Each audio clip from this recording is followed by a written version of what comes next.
Sunyan Circuit Court and so tra. Opponents and some no or more suspects no or more etra and some no eso my be bail. Binum so a command. Details no yadi ebremo. Your local stories be brave wa and in never one de ebremo. Moment me feeding free Accra. Kessben Television, Kessben 3.3, Kessben 92.9 Accra. Tony. Godfather, good morning. Morning.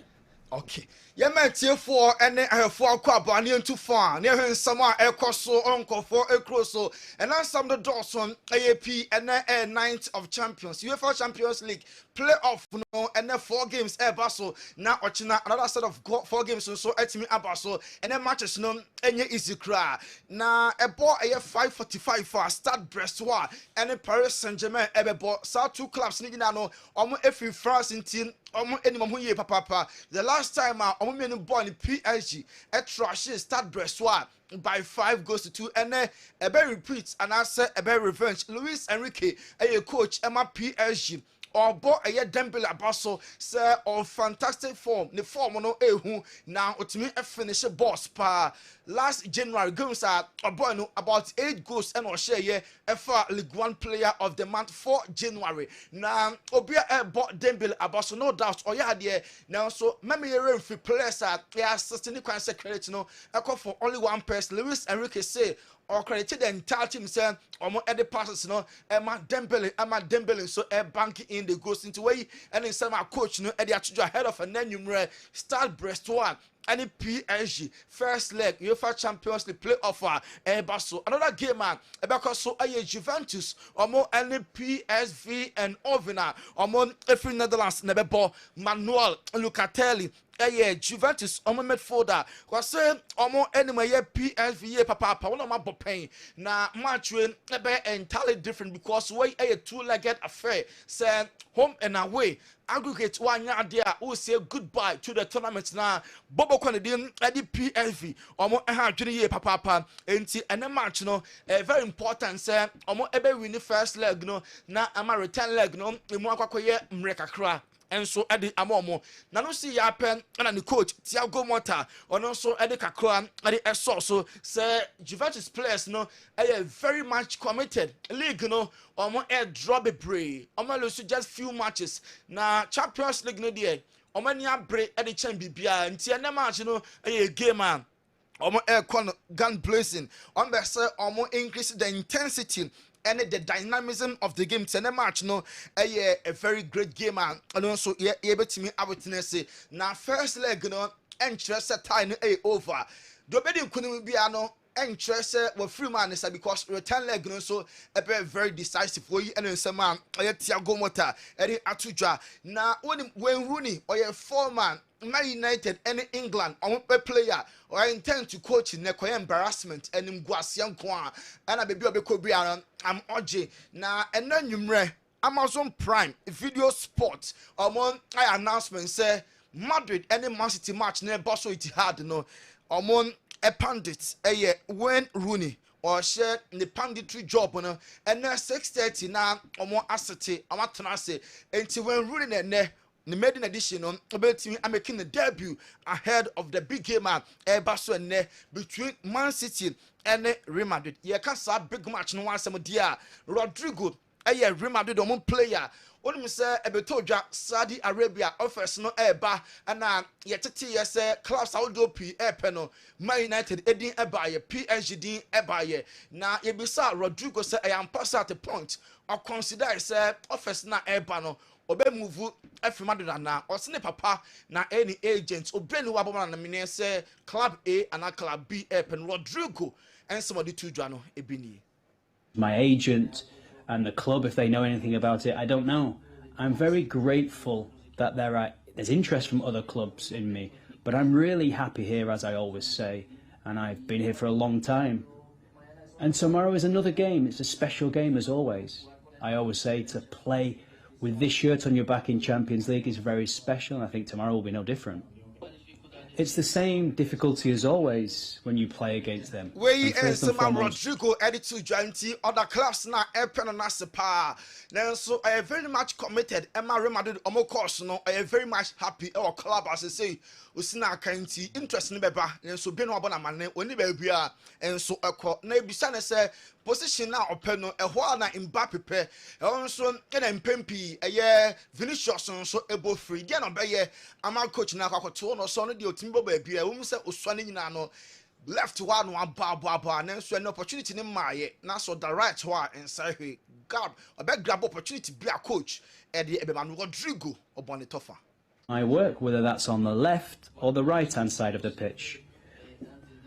We know that when I was a kid I always played on the left, so it's normal for things to come out a bit better when I play on that side. But I also enjoy playing on the left because I can help the team. And as you've asked, I don't have to do anything, I just have to keep doing my work, continue helping the team, and the manager knows very well where he needs to put me. Carlo Ancelotti manager no any maybe also ordinate to or enjoy playing at the left because Sonny in a one bar. Then so on your players almost a bunny better, no so the writer and say it is a other left corner. It's all about helping the club our ball. And coach don't need to be with me. I Jumano Kama and then Ruben Diaz and Mbappe Obia Mbappe versus Ruben Diaz. If you saw Ruben Diaz say Mbappe, Wabakama return home one of us share the last 4 years every year. Biano a Kemako Samushia in the Champions League. Nemo I feel Mbappe beka home and Bao Bano, what they handle the same. Ruben Diaz, I responded to question I be about Kylian Mbappe now. Many times before, and even then, it was not just him the main threat. It was Neymar at some point, then Messi as well. So we've had our encounters of teams that have that flexibility in terms of who can make the difference. And in the end, when you get to this level of the Champions League, that's what you get from Madrid or from everyone else. Obviously, we know that they have a special ability to be more flexible than maybe the most of the teams, and that's why we need to be really good and very solid at the back. The more solid we are at the back, the more comfortable. Well, we've played against him. And you're not facing Mbappe, not only Madrid. What PSG, you know, almost Yano, not Messi or na on Mbappe nanso omo hia solidity e wachire so me very solid dia Mbappe onya to krumpo na watimi afa nti ene de also mutimi eyire chire pass the be ya killing ono so entimi enfam ti na nwumre ebo 8 and asa big game no e ba so it had Real Madrid etua Man City Marcelo retire in chair class Sunday na Madrid timi anano na Marcelo for so many coaches in some one obo Zinedine Zidane abaso or see coach o man so much freedom o man so much liberty or park no so Zizu or president as a person or penasem as a coach time biano na omano opportunity say uncle him abibian or encouraging say o de call him na eya den Casemiro abeho chairman to offensively coach or improve the power Zinedine Zidane name was coach Omanisua defensive duties Jose Mourinho who say or attack dia only problem name echire hono say obetake I recover boss na kwakoye ne major challenge into say Jose catcher and say onim na attribute onim say or the ball no kwa no doubt or ya there nanso ono as a manager na ebetchire how to defend into Jose obi a ochire no how to defend as a defender and season so a man freedom any liberty say on fa ball and so enkono enim o honomo na yanko Barca so ye Barcelona epeso ma Rafinha contract extension Rafinha sorry ne there or say timi should be bien cry last year ya enka Barca tono and bibinti ball no etimi stay here ever since on her actually na ball no there afempo na all ball more say ball no don't never can be na kwakoye goal na Rafinha Barca any ball no enya reach agreement almost for a contract na omom ebetime extend the next year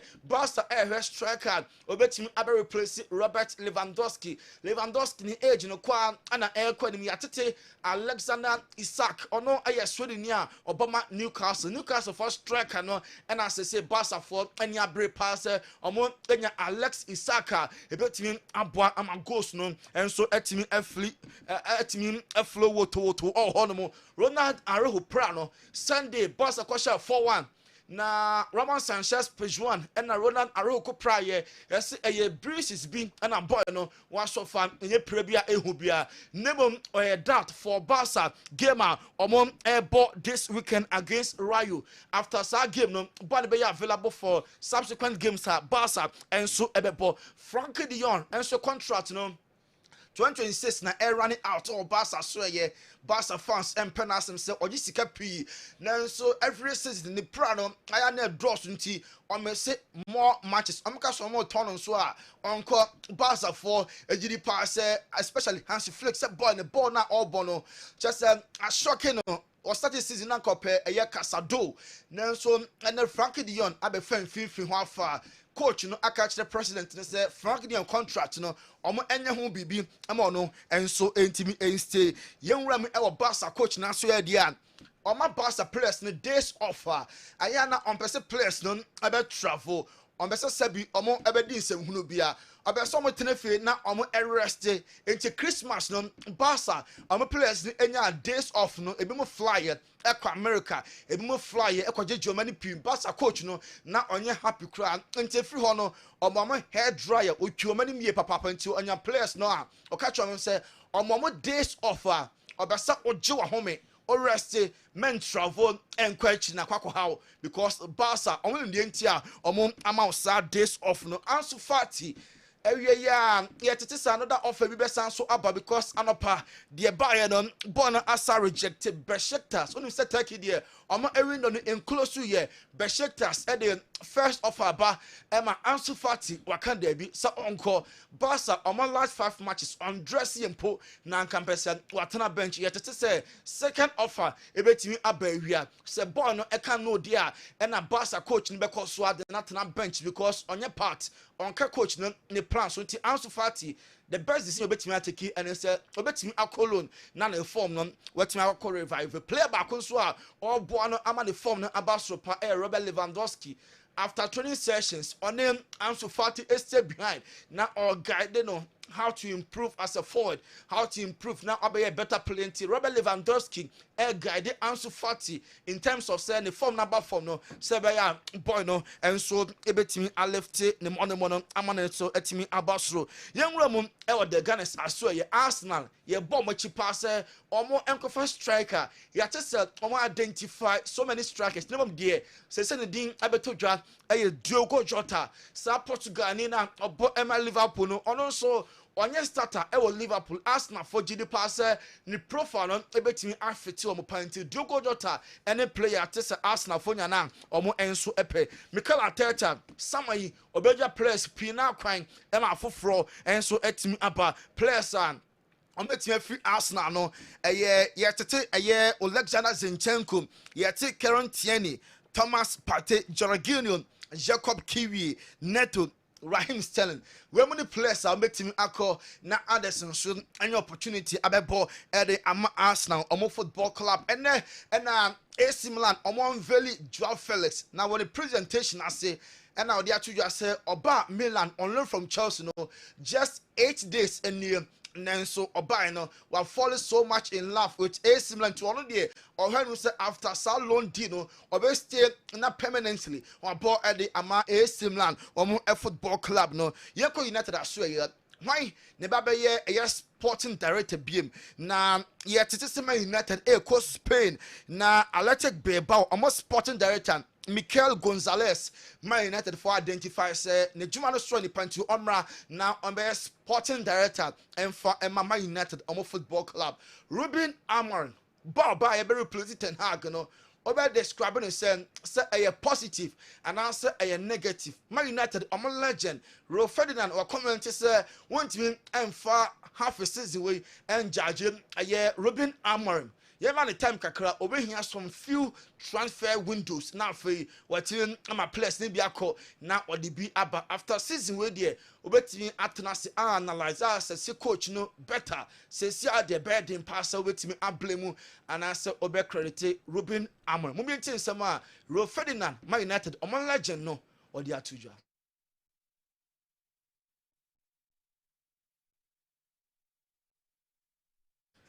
Walinti yadi sama Ro Ferdinand adi atuja no yadi eba nti Ruben Amorim there the judgment no mo bi ntin sama ka defano. I'm not in panic mode at all with Amorim. I think you need to give him that time. He's just been through one window. I think he needs minimum another 2 before you can start judging him. I think you need to let him get this season out of the way, see how he finished in terms of like form and identity. Let him go away in the summer and really have a kind of breakdown of where he went wrong maybe and where he can improve, what he got right. A real kind of an analysis of that first year or first few months in charge, and then let him start the season and then get to Christmas and when you can really go, you know, actually, let's look at it. And I think this season's got to be a write-off. He has to write this season off and concentrate wholly, obviously, make sure we stay. United coach Ruben Amorim na yenwura United aso ehwa ye ti say striker Jean-Philippe Mateta of Crystal Palace 27-year-old no French international United Monitano pass ne form no okoso ahye goals na ho ode no oyusi ni say dia ene sama mbeba se boy no omunya na omo enso epe obeka Dejan Lovren or former Liverpool defender ne yonko brebo pa ene Mo Salah contract into summer na running out na Salah din kameka say far away say obestay on Liverpool aso be kono enso chen say obestay because impelifo ene no reach agreement about no contract extension na Dejan Lovren say ha adwene pa Liverpool also almost show respect edema Mo Salah onyanka Salah betena nanso enye up to the player up to the club say the respect Emma Salah di wa ye no dem bem na onye na Salah ekwa when the Barbary in replacement, the very replacing in Liverpool, a cost a lot in Canada, and one here partners so a bull very much important in tea or more and valuable, you know. Now, ammonia bibia and Mo Salah, or no, and so intimate is a Salah when still there not a Liverpool boom or more and from so more skin and no Inter Milan gamer. I'm only Fiorentina boy, Inter Milan every 2-1 no. Inter every year, now so fast maybe across social media.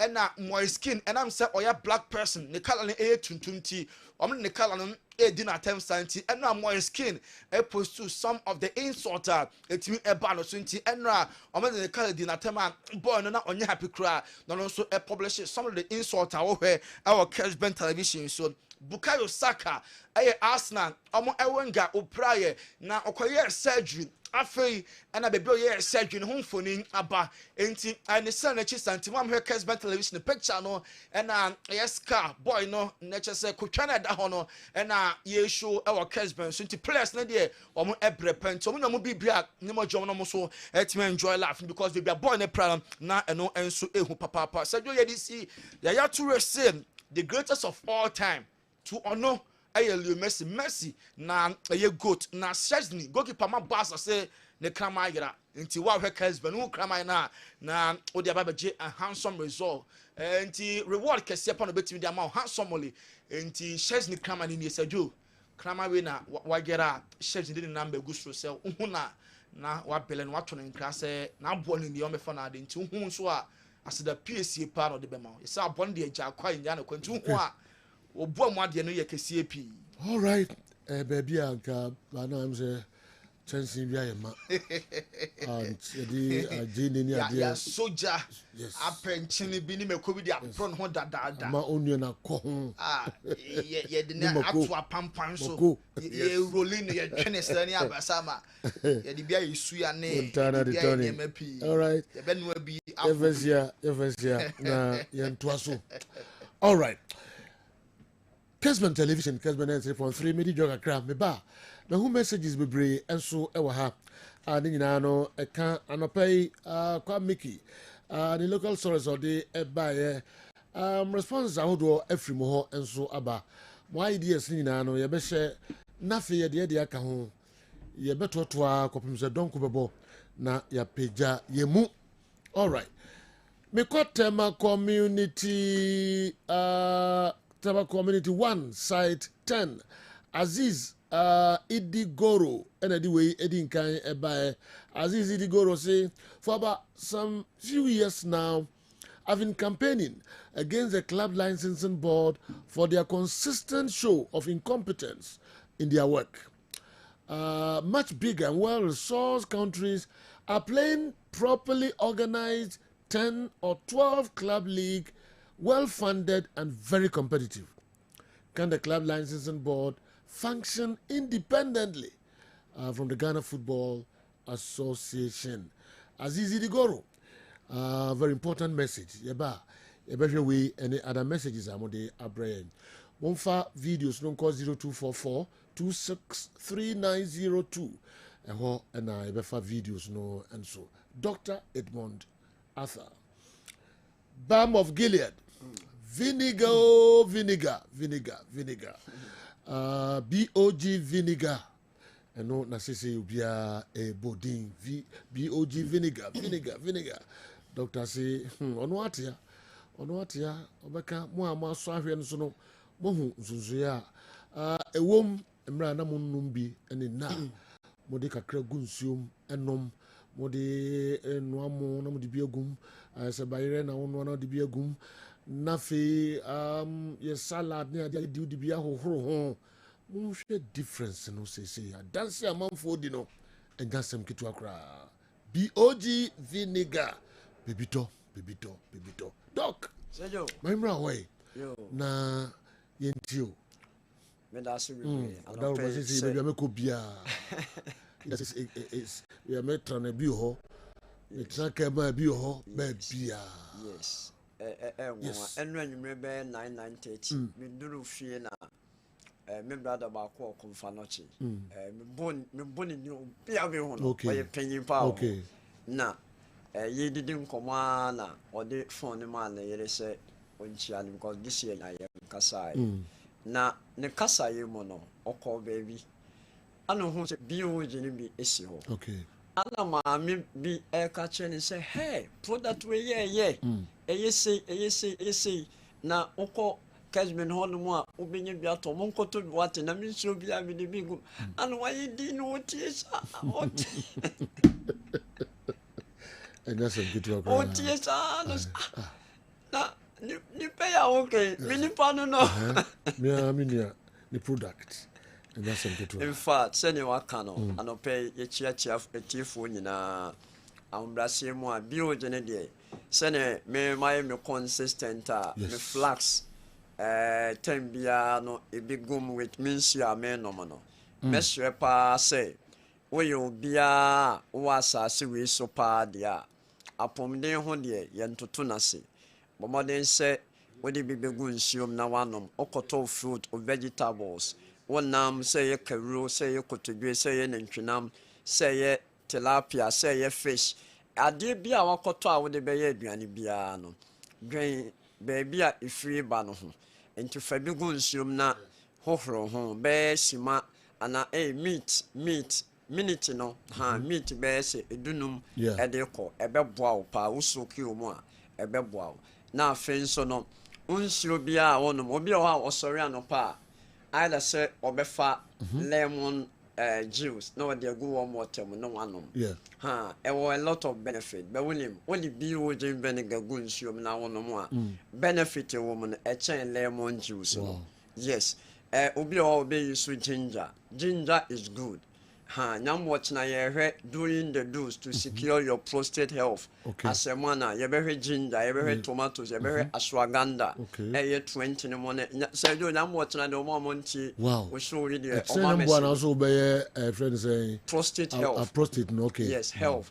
Yeah, ye dedicate your memane ye papa no nyina. In fact, na dey ye doing the dose to secure your health in terms of oba. But before that, you know, oba bia opese o health paramount no.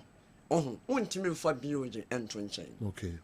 A man na ye domestic basis omo fia ye ko ye benyina no ye bre ye bedidi ene ye kire mo say o hwe 21st century ye nuane ye dina sa koba se body mass index no BMI no above 30 obese the more you say the more you gain weight basa wo calories kura be san kosoro I see eno ntienhye ne so eno nti ye babaka na kire say ye maame mo ye papa mo ade a ebetimi abɔ ye fie ho ban kese pa ne say ye ma ye ni nkɔ baabi a ye free ye bia ne free ba no na ye mfa bio je ho horo efie bia mo hwɛ say jo bio je no enye say bia ye ne ye ka ho asem say jo wonim ne ekɔ so e wo se efie bia nya bio je efie bia mo enya bi efie bia wo de wonim menra hye ntɔ galon no to ketwa no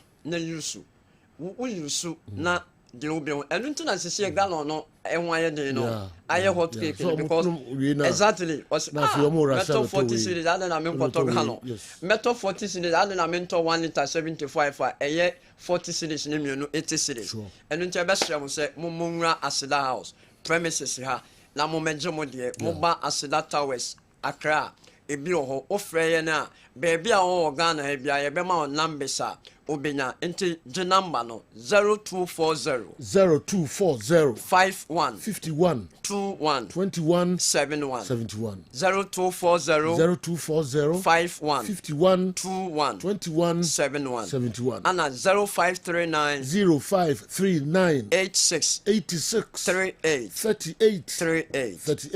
0539 86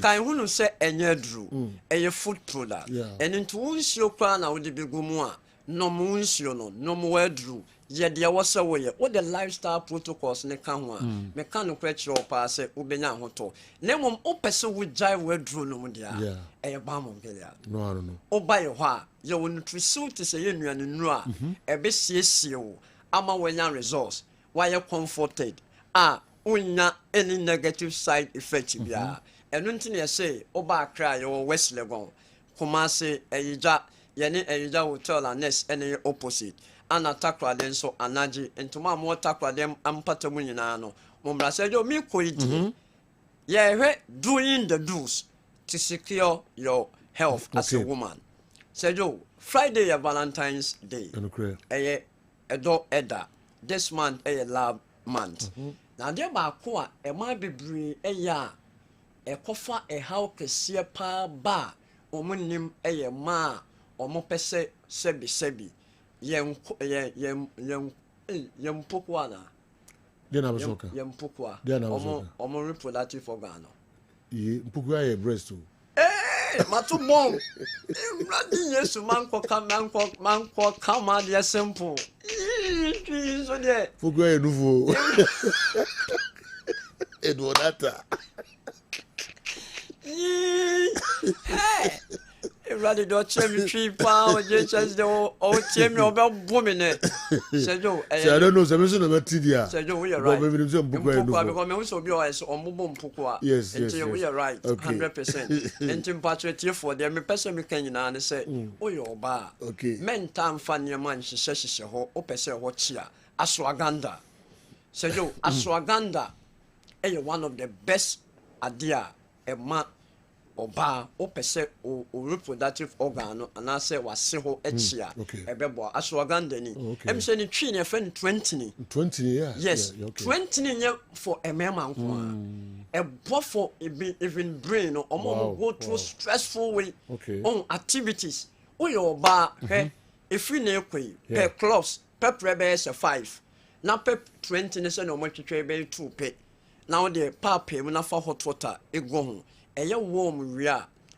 fagu adiem anopa ne nwume bia wo dware wia fa wo ho na sensuo na nombi ebe ma wo energy level ana wo sexual arising no how I was say what think akosoro no ebe kosoro ma na ebasa asambo ho ban say wo de niam akwahye no akwakonya human papilloma virus a causes cervical cancer. So your banner of myoma fibroid, say intramural, intracavity, subserosa, submucosa, pendule calculated, baby, a dana of fibroid size, a blow 5 centimeters, a drone melting. All right. Just say, oh, yeah, surgery. Oba balm of Gilead, you put into those protocols in surgery the best year. The number ni be me 0240 0240 51 51 21 21 71 and I say 0539 86 38 38. Mo friend number here. Mo benyaye na balm of Gilead vinegar ne de e so bia enye so jo na mo watching listeners no omon prepare for doing the do's to secure your prostate. All right. Dr. Ibonatha Ibedasi nyame adom ochina manfo betwen opa the prostate no hard dream pa. Okay. And said what kan aka no mo brass the house wa obonya bi ato balm of Gilead omo vinegar no ebeboa oye papa.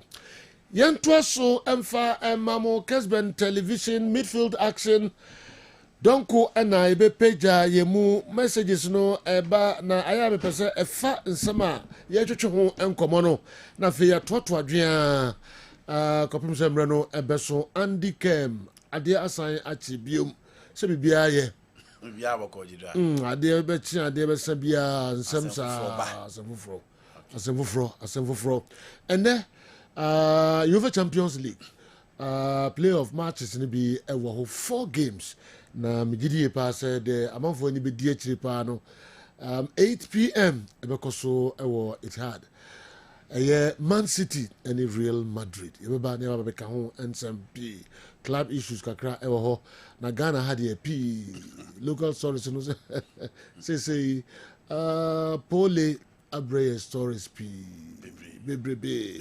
the pole effect stories are not attach much important too. Yes. And then yiba ama obi who say this is the rot in our football. Yeah. Obi who say I will see pay attention to this. Obi who said that you game na you who say you born awe ni ana team kese ba ko ana team ba ko adi league. Ni ba ni nyina e budget so no baby. A lot goes into that before a team can win a Premier League. It has always been like this, but as you always say, probably be a turning point. A turning point. Enra, Honorable Kofi Adams, Ekushia, F from penning for Udimsen, Semnina, Sisan, Sakrayan, Sisan P. Ninano, Napoli, Ewuno, and a cofan some winina, and so Abba. I hope some baby I become a Busiano and the Adofonia Dina, Nanso. I'm so the number bar for them Ghana, your football, and your sports.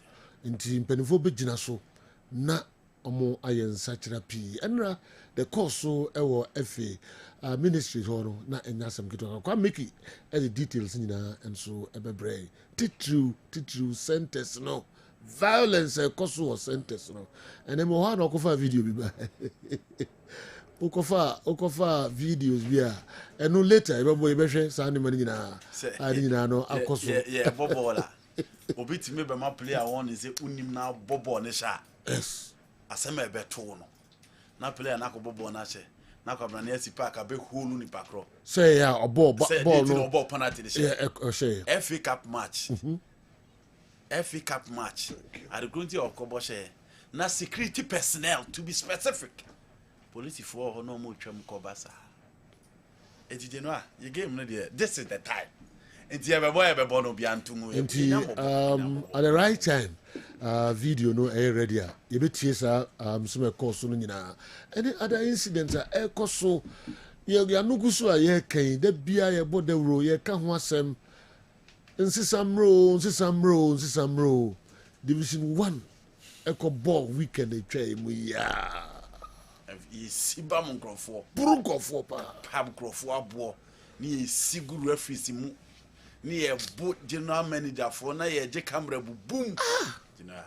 A 70 and penny for police phone penny for near Berry IGP na abem. I'm say Asmana or Canini. Later, you better commentary now. I ran to me penasem say. Hussein Adams, from Brekum. Yeah. Na me penasem chese no cracker no e was so ye papa. Damn The consequences. Yes. On found. Ono na kwa yi ne ho no commentary no. Sa Hussein na na kwa yi no yi ne ho commentary no na penalty ni wo hwe. I be my player na okobo no won so nim na so o sha. Asem e beto no. We see fine. We see wo. Ahiva. Insu atre. Oh, sir, park we no kotokoni insu atre man ball so ball. A different park. According to him, and a player no so pen one some question. So what happened next? And Abranti yes. Mo hwe de koso. Doc. Minim so hwe de we ya. Mo san come back to baby ana omunya penalty no. Away team is it Bofakwa na? No. Young Apostles. Young Apostles. Yes. And a new structure man. Yes. Wow. And a Young Apostles in your penalty. And a penalties no more. Okay. Penalties no more. And last penalty no shy Young Apostles are qualified. Okay. And a Kwanebe man won is who nim na. Is it FA Cup? Yes. Onim no bobo on the sha. No bobo on the sha. To bobo on the sha. Who consequences na? Abranti see party did to no bobo on national. Enti omo ball into net na area de bisi na yedi bebre e ba be ka ho e wa hanom wa se mo jubilate wa se go enti de nza akwa na si park no so no ko boni minim de enti na wa se go te say yes creative fund and number concert we na ge be body atwa ni mo concert party mo ambeso mo hwe concert wa hanom right wa se we hipa na se we be koso Premier League FSA. Look at the police. Now police they don't. But also, yeah. And so see what other centers are. You try them to court too. You know, I said problem here I come from last week BC na. Any say Jaika. Which I say security person. Inti enra honorable Kofi Adam share FA no. The small no kan for centers no. Unsam ni na. Kwa make ba be translate. Ese me ni bre papa anyesa ni pebu a wo kan ombebu omo nnuago omo so omo ntie da don be so omo ye nkwa because of omo interest. Yes. And efi mpenifo e ba be shia kotoko e wo krum ha duba ku yai enti ye behwe de be koso ni ade nyina na fi ye de hunsem enso abremo we free ha ade bi na pese mbobo so kwa be the details me ba ye be bo ni nyina na pese me tie Hussein Adams na kasa voice or the tools so yes. Na you know enti your problem e meeting na be so no one meeting be no afa no problem no one enim dadada one enim enemo mo teso efe ho a mo mfa ma bonten no enemo mo teso ma ideas asem na okay ene niema sa enema ye wona ye dan na dinyi no mo ho no mo se o mutim so mo de pa bonten this is pressure be e be go ho fi to mo teso ho I don't think the solution is meeting upon meetings, you know. Any meetings upon meetings, me say the 16 pillars of the game-changing manifesto, no, let's enforce it. It will solve every problem. Any meetings of the Bianisha, now from free as you committee there. The Piomushia, no more Congress, no Mushia, no more Congress. Same story now.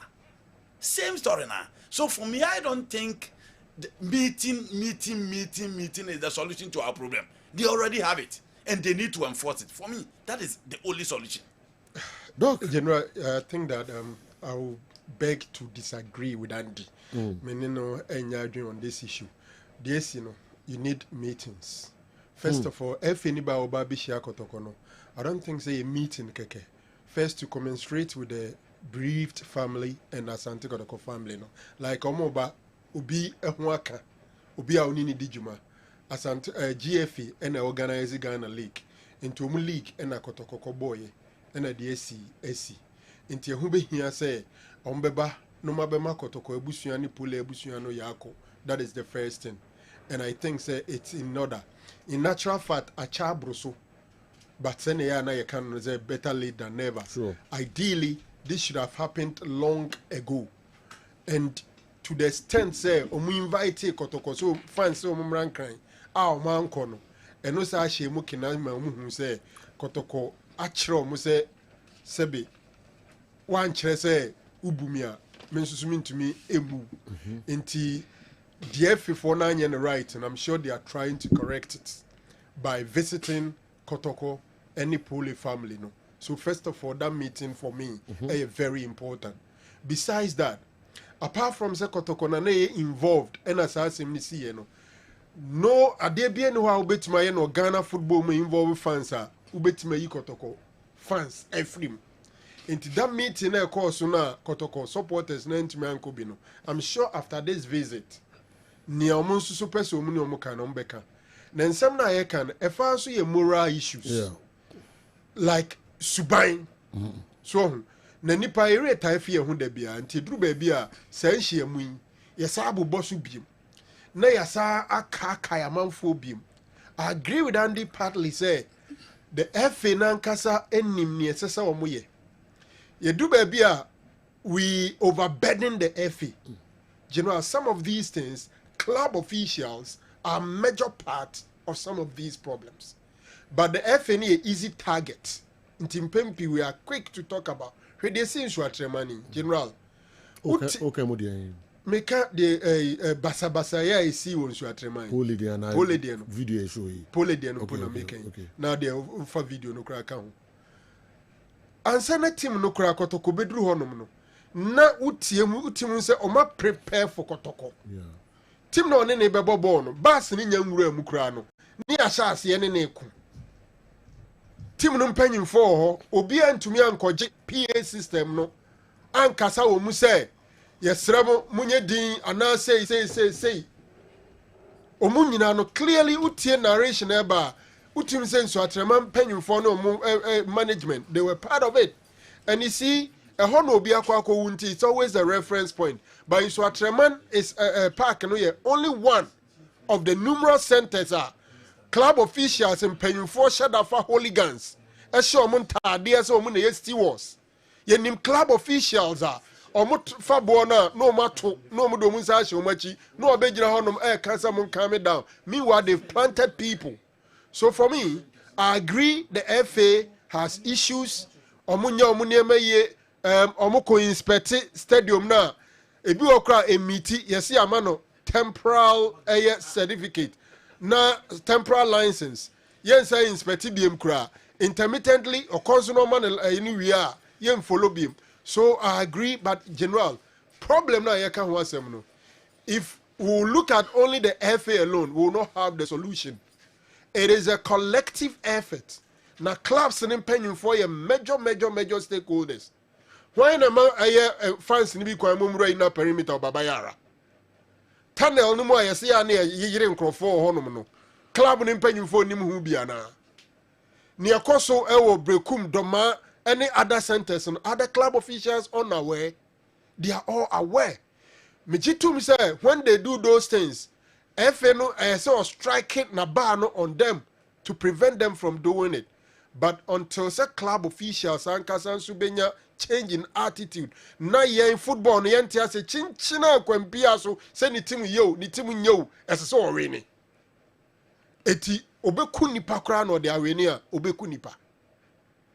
So for me, the meetings are important. They should come talk to Kotoko Komasem or meetings. This engagement will go on. Ye engagement in we na nhihye ya se ebe ye no sa nhihye no kra na ye de ba no esese ye church we educate people. Doctor, the Andy can say engagement any meetings afi na ehasiana I work for a very long time, meeting upon meetings, stakeholders meetings, at times the FA number corp venue hall so no kosunyai ako kan sembe brebe ye be we and enough in meetings in bebaso. The meeting here, Minister Nomokoye. The Minister Adams called on the FA to reevaluate the venues to ensure they are convenient and meet the safety and security requirements to host Premier League matches. We had it before. General. We had it before. The Minister FA. General Pacho. Omunim, omoti safety and what security committee. DC open a down. Almost say, yeah, inspector will be a FSO will be a and San Wura Stadium. Meanwhile, it's a lie.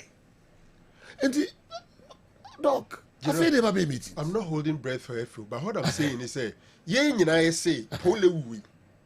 Enya dia ejina so dia sesa. Okay, the chassis free Polewood. That's all of us. That is the song go be to nyum na. Say, ewu ya akosi wo Pole. Look, General, say see awu bi sika stadium na ewu no. Enya common thing Ghana ho. Eno ni hope. If free say di football chi no. Chassis. If free say di football chi no hu bi. Enti se bi esi no, ena obi ase, esese ejina sa niema no, so ne ate sa niema. That has been the song everybody is singing. And to some person won't you get involved in engagement? When we are saying that, that's the issue. Okay. Until the engagement should continue because of what has happened. How many times now IGP to Nitobaha? How many times now FA nya chance meet IGP? Na IGP ni boa wabechi shey. Until a Chrebium near Sorena Stadium or Posifo niwa. Do things are gonna for being country IGP. So we are saying, say, Polewood. Enya dia yejina so dia sesa niema. FA fo ahihye boa kese omani so 11 pillars ye no an yesesisu biem. They know it, but we have to keep drumming it and ensure say we ya esi a be sacrificial lamp near ejira no so dia sesa niema. FA assure IGP after Polewood. Omo assure IGP. Premier League, you know, and they on hold. Right? Yeah. But Division 1 and the other games in there. Because Oma put 2 measures in place to ensure say Bonibia and some Basabasabia NC. Weekend in the just 2 days. 2 days. Yenchi Ubia Bisine. Ya bonko for ma. Didn't see one reaction. And the F assurance now, the man IGP, me who see the music now. Just 2 days after sa assurance. General, meeting Kotoko has for opposition people and Yama boss on the BNY are starting to implement. We are in a state, it's a state. So make a Division 1. May have not subscribed to the Division 1 because my position is that they should hold on. Almost sure F IGP so basa anyone NC from Satam now more Casano. And the meeting almost cuts BBNC. Security no one measures in now put in place in Nano and maybe be about some best BNC. 90 She hasn't been here. And the Andy there can say, so we shouldn't be holding meetings. There shouldn't be engagement. And so IGP in penny for empha pressure. One casa measures are on Baya, on the any safety, this our security were centers. And she should be a process. And if the processes are ongoing and you are saying that the processes are not important, how do we get there? You are extending the issue. Do you know what I mean? You better trust the process. Any IGP here. Omo assure say Division 1 you put the right measures in place in Tieman and Koso. Wamana phone security personnel so Cape Coast security personnel so Edua format security personnel so till date there hasn't been any arrest. So if you are engaging people, what is the essence of the engagement? Because you don't need engagement before you arrest those people. So is the FA responsible for arresting people? Or the security near the FA? No, is the FA responsible? I'm serious.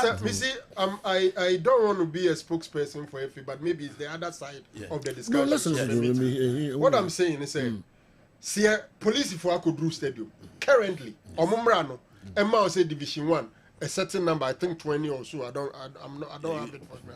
Now, it's our number no honum. Yeah, Bobono, Obi Quabrania TSC Park so. Post for me and say 9 and him. The police phone to me effective arrest. What would the FA do? We should hold the police also responsible. Joseph Rango, you also we should also hold the police responsible. Why not put to the security measures? And why not control the game? Me, I'm not even blaming anybody. I'm not playing a blame game here. Me say. Meeting now, me say fast one is no. They held a meeting with the IGP, true or not, true or false. They held a meeting with the IGP, and after the meeting with the IGP, just 2 days after the meeting, a game, ya book game. I'm at 3 games, ya shrink for 14 days, so what is the essence of another meeting? Andy, you see, FNA Yakunipa, FNA IGP Akushia. Who is to assure between IGP and the FA? When necessary man me pacho. When necessary man you are picking a blame. We are not talking about blame. That you will change the discussion. I'm not I don't want you to change it. People are listening. Be aware what you say, but man, no say omuti. Me be so because you blame Obi.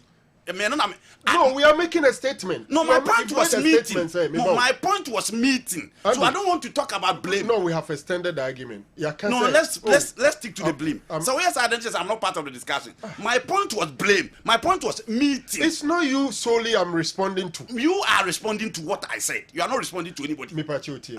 Unya butete me abeti mas. Oh man, Steranko. What's man me say IGP because I say we can happen. Say division 1 they should put it on hold. Na me mentia say FMum and I assure IGP say security on the grounds good in division 1 security in this country say you save and you save IGP should be in a better position to tell the FA say we think that the SNO and in the so more convincing me say grounds is safe for the game to continue so put a hold to it. There are a number of times general nya ha say nana why not be blame because division 1 matches no when say oma baso nya efida efina say man baso yes. But if the reason is security before issues so na baso no now nim the why ntia oma division 1 matches na general nya me no it's hard na mass enye ye ne woni ashton for me ba why they blame no enye ye ne woni ashton for na organize gala yeah e wo kwadu yadom ye bebo final match no ye ko informing police say o mo hwe grounds no ne ade a emo antie ntunko next week ntie tie o masem no we listen to them me obu tie o mo what did IGP tell the FA for say chinchina yemo and I make can say but in this case no o ma force chinchina yemo the one emra so enye IGP and the police na organize the league matches. General, I think that both FA and IGP have to ensure say division 1 you need sufficient proper measures in place in to put FA it in organize division 1 me if it's about security the match issues the police for the must say a chess match maso FA na chess matches in Brasso. The before so be chess match in Brasso no. Now nim nema wa ye. Say ntia match in Bebaso and Maso no. Security issues especially ever at a time. And if it's about security issues. Wona ba obi e ka ho asem no. Chinchina also obo matches no. That's how ko bona BBC and when blame no. Do you blame the police? The police security issues in the country. And see, if it's a matter of boiling on security, the police should be Ghana phone in Adobia, Kana, most of us, say that premium Kwan, Abaka, Yamputu, Division 1 near Daniel, we never heard anywhere say police administration and IGP are catching FA for saying security on the ground. Nobody has said it's that. Not good. Nobody has said but we are rather saying that FA has assured IGP and the police. Police neka say where bibia effect on betime ko matches no nemo de no be ka Ghana han say nye premium kwa division 1 matches na de nyai and no more dangerous crowd yes nkura te premium no nyai chinchina efe ne say matches no mra so and the bass so oye na ekusisi e di why no blame no me de masem nyina ne say if it's about determining say grounds to be secured right. The police should be in a better position to tell the FA that looking at what is happening in the country, the grounds are not good. Hold it. Instead of the FA assuring the police that the grounds are safe. Yeah, you know police phone now. Akwe see pictures where show me yeah. Okoso akwe obo penalty you coin. One oko warning no. Or ball to net or sanko warning. No who's a police phone now. Yeah, they were there. All right. Young twaso. Young amano ne kakra. Baba na the local stories no. Say Paul we say e be turning point. Na ebegyina so asesa nneoma bebre e wo man mu dia e say ye more than meeting yes na ye ni brepa because my dida ebe abaso baba yara ya condemn amanfo obo matches wi a ebi dum quarter-nel no mu e ko hu referees e ade no mo ye after yes na make yes e buru referees na de baba yara yes yen kasa ye katakata no nso na me buso ko chasa ya akoye de wo ina peribita so ha so your video crowd be police di back to ekohuru na omo yes but what my yard ama sa mo ko yes na machi omo omo gina court sisi aye kasa so just say na e ade na wo ye no center unye no center B unye no center C why omo go di basa no omo ne de okoso player na mene no they are more serious. But in the Moja. So who did arrest? at Babayara. And you know, blame the The arrest was the police. Yeah, so why is the police for Nana Omutimi arrest or Babayara? I don't know Omutimi arrest or other sentence. But FN ensures us some court. The infant court. FN the police in a bar or chair or Babo Bambo. Nipani yeah, and what are going to walk out of FN free? When it comes to security, the police is a major division 1 matches and the finance stops our games. No, answer me. Haven't I sat here and said several times? I've not said don't blame them. You just said that. I've not said that. You said that. Who can say you are not holding a collective effort. No, also you are not holding the club officials, the police, everybody. Also you are not holding brief for the FA. But now to us now can. Also FA need easy targets. Yes. Of course. Yes. Because other parties are also being irresponsible. Yes, General, I'm saying that the FA is an easy target because other stakeholders are equally important. Club administrators, they are so much involved in this. The police are so much involved in this. If you pick only the FA, we will get solution. And now solve some problems in matches now and well, me matana can time and again that I don't see any reason why the Division 1 league is ongoing. So who do you blame? But when we say that security, before some club officials, before some club officials, before some club officials, we call police, we call why matches now maso and can say now when the man matches in baso. General, where I came in was when we are saying said the narration is that FA now assure police administration said security is good. Yes. Kenyankopo anyadom enanka obi san ko pra serious and obi ko wu ya kaseme ne be si organ abio for kwa dey pilot man asu ka football association ni gra no ka aseme ne be si ho but still tintina usu mbobo yenkobo hwensme sisi ye all right yento aso Kessben television Kessben 3.3 do baby a why is the guy who attacked the young Apostles player in the video you just showed not facing trial in court?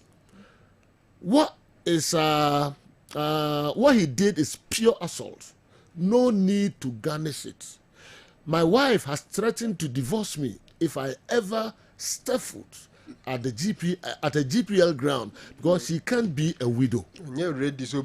Ralph, anyway, every Teshi Accra and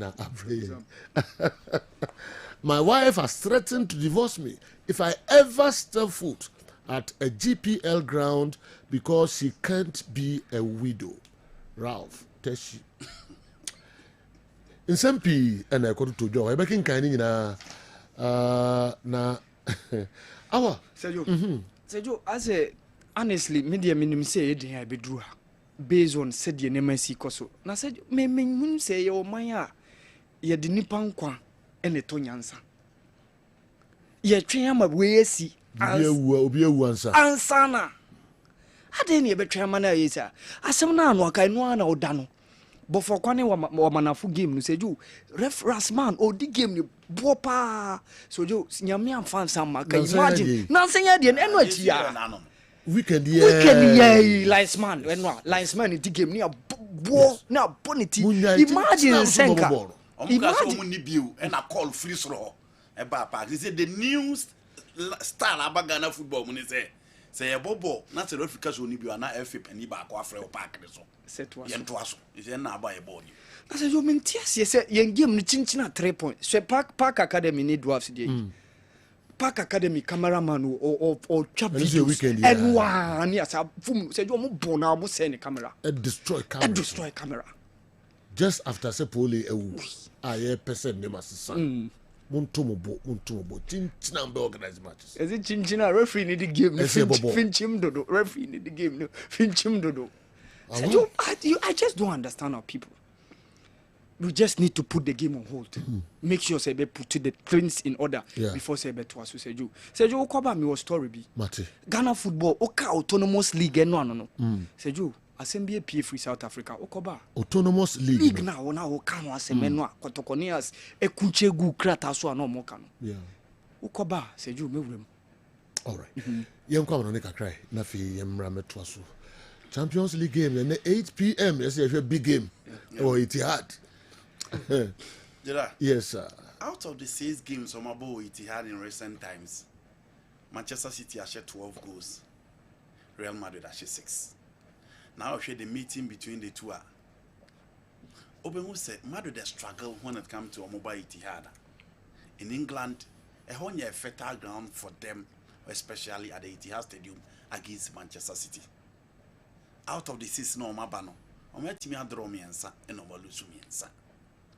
The last time Ombebo Muhammad didn't cry a draw, and the last but one was a resounding victory for team friend Manchester City. Abramu conceded 4 goals, and that was a nightmare for Eduardo Camavinga in that game.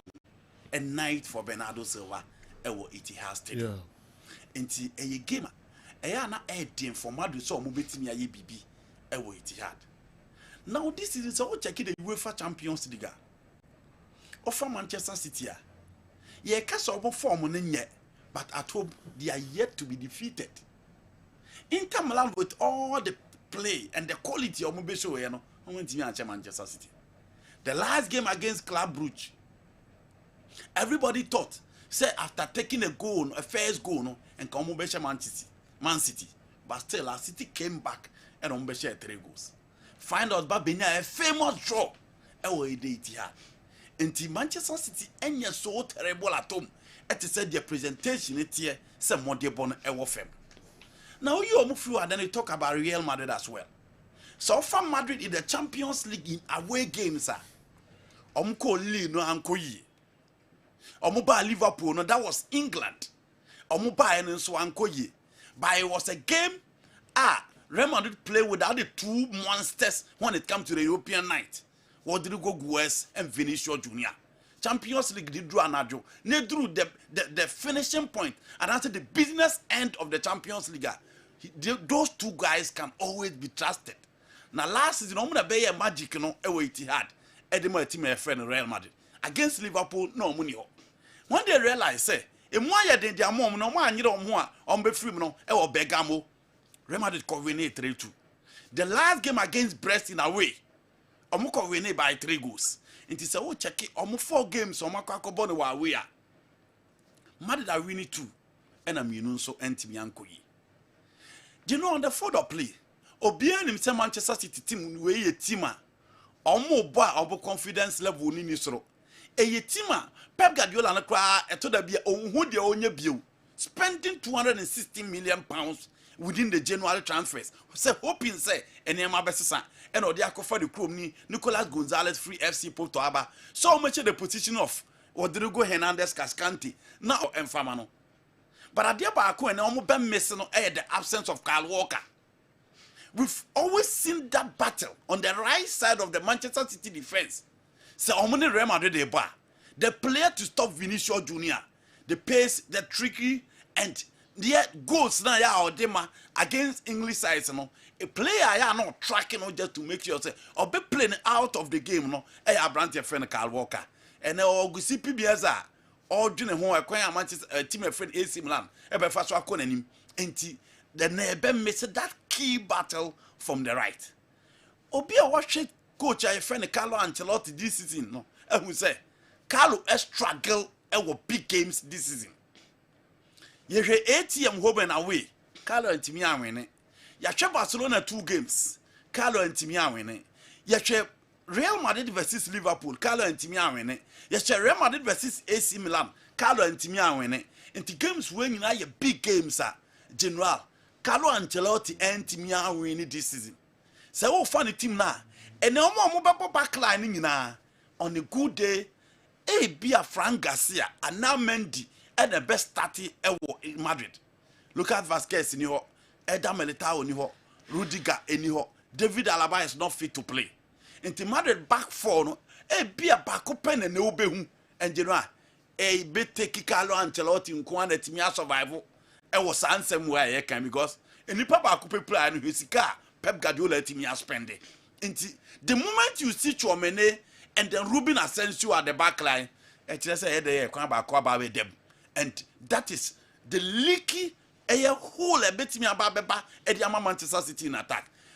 Ellen Haaland ne player betimi attract when it comes to big games. Because games your boy nyina no edru ba bi say ya na obre.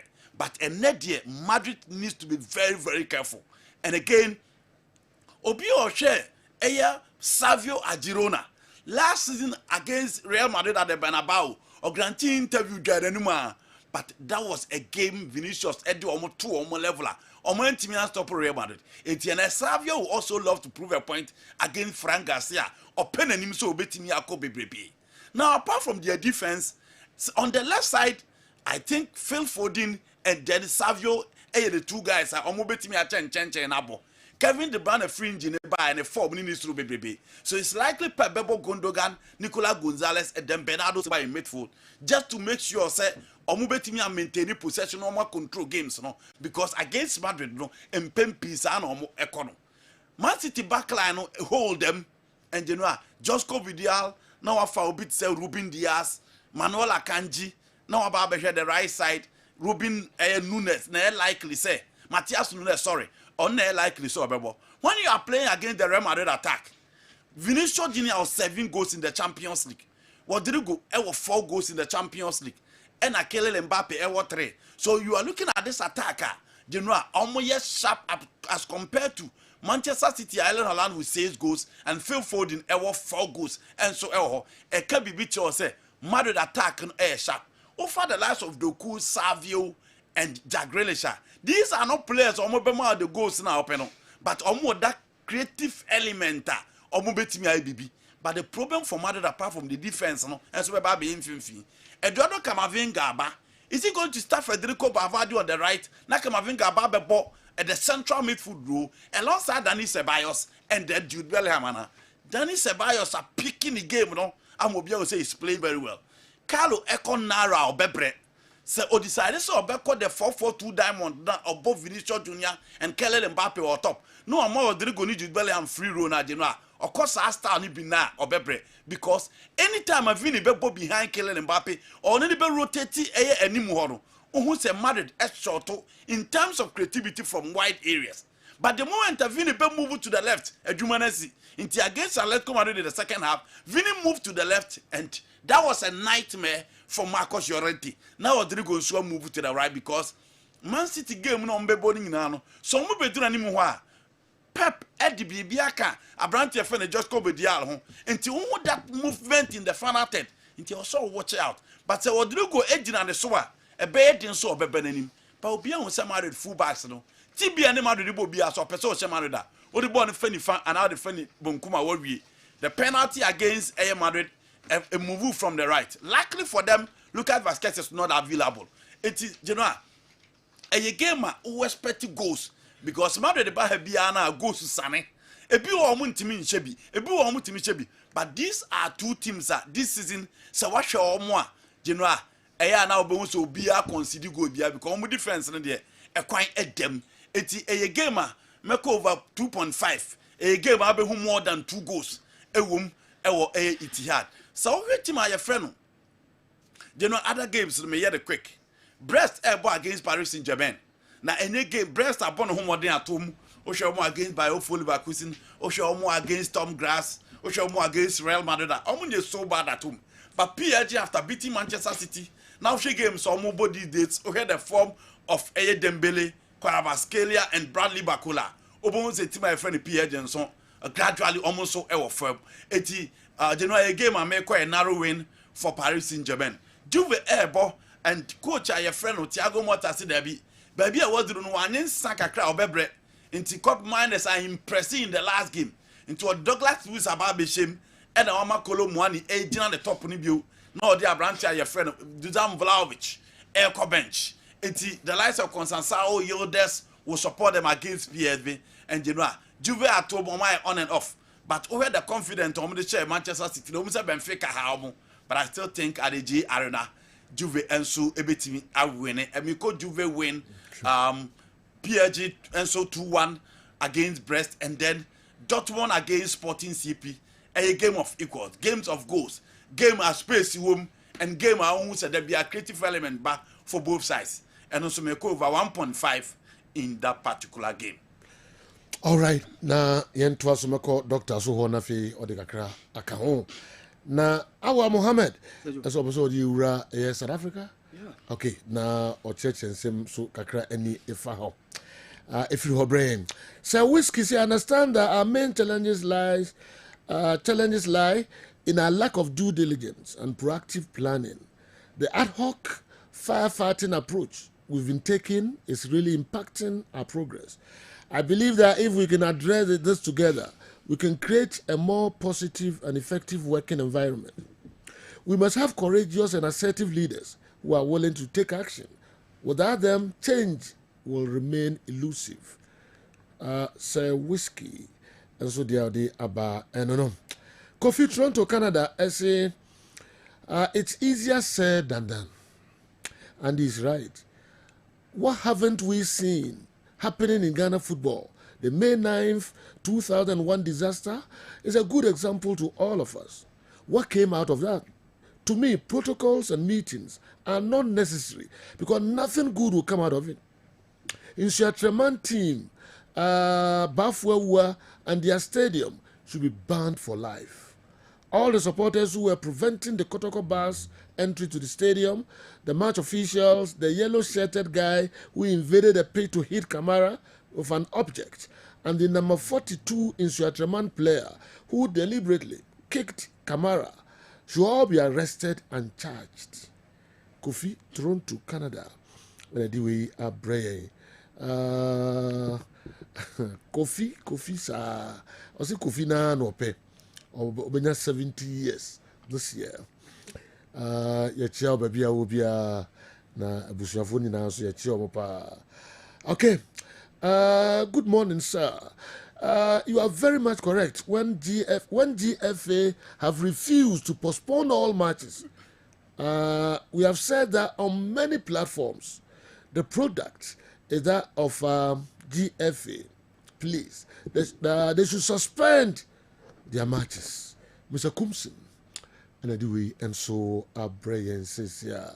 Mr. Kumsin is answer a prayer. Isaac Kumsin. Isaac Kumsin, oh, yes. Okay.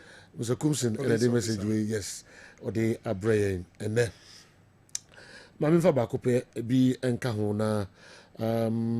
Julian Caesar, as we do a buy. Julian said, good morning. Both parties are absolutely to blame in the recent case where the IGP allowed the FA to have their way. Ultimately, security is in the bosom of the security.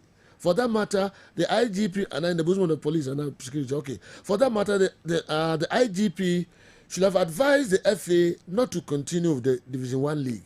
Oftentimes, the security advised the demonstrations. The security advised that demonstrations be rescheduled or cancelled when they can't assure sufficient security. Additionally, some cases are clearly criminal, which shouldn't be treated as football issues at all. For such, the security must take over from the FA and apprehend the culprits involved right away. Security is of utmost concern here. Julian Caesar, and so anyway, Brian. Doc, you sure matches in the crowd. Oh, just one match. Okay. The Abacus wait here. Yeah. General, we at the playoff involving Manchester City and Real Madrid. Round of 16 proper, but then when the take it, the single take it, and I say take it, no, I 8 teams now, nobody can qualify that. Under normal circumstance, you don't expect, say, Real Madrid, any team, your friend, or Manchester City be share even before round of 16. Okay. But then City actually performed abysmally. The Champions League phase, no, Real Madrid are no BNMs at least they will top 8 in they were a point away from the top 8. It's the reason the playoff phase. And Andy has done justice to the game, especially Real Madrid and Don Carlo Ancelotti go through. General, it's not easy to have your entire back four. So entire back four wiped away. Over the right full back now. Danny Carvalho, your main guy, out. ni obeba be na 9 a Vasquez no out. Over central defense maybe Rudiger and then Obiti say Alaba. And so out. So clearly a big problem for Real Madrid. It looks like Ombenya entire misshaped back four. And no and a Bayern Madrid major issue. But on front four the general solid. Oh, Shesa and they can't best finishers in our game. You be at least 2 of them on the pitch. Erling Haaland versus Kylian Mbappe. Now me Madrid say me compare front four no kakra. It looks like Madrid front was kakra. Haaland and Mbappe, you can compare them, but on a Champions League night, maybe it's Mbappe. Vini Jr. miles ahead of either Savino or whosoever Real Madrid Edenebeba. Phil Foden currently is now playing well, but wouldn't you compare Rodrigo in a Champions League night? I think so Rodrigo is slightly ahead of Phil Foden, and there's no number 10 currently in Man City team now. Me feel comparable to Jude Bellingham. It could be Bernardo Silva, it could be Kevin De Bruyne, it could be anyone. But I think so what Jude Bellingham de Bemano something. Okay. It's a game it looks like you better expect it goes. Madrid and 10-year results, it was City. City episode progress here. This is the game. Because almost always performance, especially this season, is not going well. So this should be their game, especially at the time the entire back four of a team Madrid in the honor. But we will parade 2 of the best goalkeepers in the game today, Ederson and Thibaut Courtois. But you know, come what may, Anye Kurano, more than 2 goals BPM, both teams to score. For me, a draw is the most likely score line. Okay, draw. Oh, it's hard. Wow, Man City, Real Madrid. Last time I said the police will arrest people on the field, but Dr. Franco Naro said the police would rather arrest them after the game. Let's wait. Maybe the police are finding a way to arrest those involved in the hooliganism during the Division 1 games. Sir Franco cannot blame the police for no arrest yet. The playoff, is it home and away? Okay, there will be a the playoff is home and away. Yeah, but the first message, maybe he didn't get me well. Me say policing a strategy. So when there's a ground, and you're very good to do the arrest over there, looking at your number. Sometimes, independent, but they can be identified and picked later. I didn't say that arrest cannot go on in the stadium, but it should be rather a mufi. If the grounds are not good, it is possible they can identify some microphone, then they are picked later, especially when you have video evidence to prosecute them. That was the suggestion. All right. My name is Answer me, of course, who's Brantley, a call field, so called warning, the overball penalty, no? So, Bosha Samatuno. And Ushano, a known person. Yes, oh, Krumo. What park near Winchi? Yeah, park near. According to say, no, say, in Swat, okay. I should video now. Anyway. But me, they hear me no, yeah. Nipa no kweza ona ya so no de ne ko yes in your stance no ya nke bitu enti emi de say yasesa sa am ayina Chrome Hall police for no ye involved in match na eba so no security ni ade no momfa emfree baby fufro kra ho na se be handle matches na ekoso no akọ warning mo amhwe ni na Chrome Hall match ho no akọ warning no say wunnim na bobo we to net the better I say what to be done. What to be done? Professional football. Young apostles in Zatra. Professional. Nampa Kwana Mugano. And Ojina Ball, no one in the season. What's the message? The CBNC. Nampa 1, 2, 3. A post in Musantai. Now, all but jubility. No, Jina. Some of them catching on. No, Abu Muadi. Penyaka, Bahaman, Mobom, Pen into him. Now, then so here, Bepim, some 24% police person will at City Park, Ronabana, go so for to go, you do a boy pan on the morning. On the moment, no yet or pay. But as a catcher, they see Baba Rahaya teaching go for some that walk on, maybe any. Somebody so on TNC Park, yes, play Uncle Kuntoko. Yes, a serious young comrade name here as seminar. I call so Enra or ministry or a minister. ɔne FA for no ahyia no ɔmo dwedwiri nsɛm bi nsɛm a yɛde ho discussions yi bebree pie hɔ nti mmɛ no so mɛka kakraa bi na yɛakyerɛkyerɛ mu na afei yɛatoa so but mame nkɔ Awal Mohammed wɔ na Awal yes sir anya bi ban pesem bi no person also the example bi Ghana football na nkasa Seju yɛmfa nkɔhyɛ sports a ɛyɛ fight ne bia te sɛ boxing mixed martial art ne UFC ne bia na Seju pesem as ɛyɛ sa Seju ɛyɛ sa Seju na meka about him for a free South Africa okay se to say no be ko team bi from Royal AM Royal AM na Seju indication no menya no say you be you free South Africa league no mo na ka 15 teams no more body wi I see because omo owner no or your buyer friend Sean Nkizi and say you oni okay na one oko South Africa obeka say bia omo revenue authority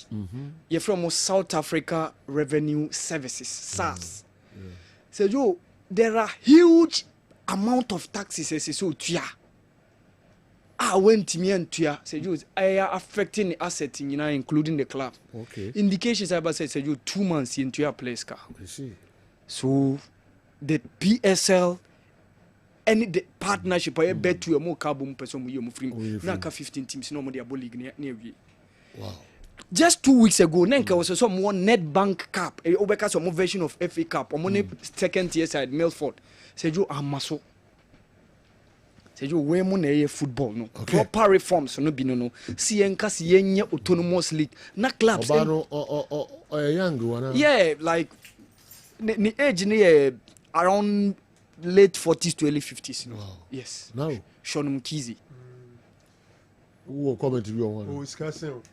why now nga say na ka bo okay all right what was so say you tell us your phone in tafu na na akofa sanse bi yam ko so say you omo ye football no and say you say what these were the things that we were saying say yem autonomous league say you say okay Portsmouth yem mo relegation enye so mo ball sure enye ball no mo ball but due to financial issues like this okay na say you anya bia me pese me bisa say se ye ball na obi makwadu say as motivation ye ball na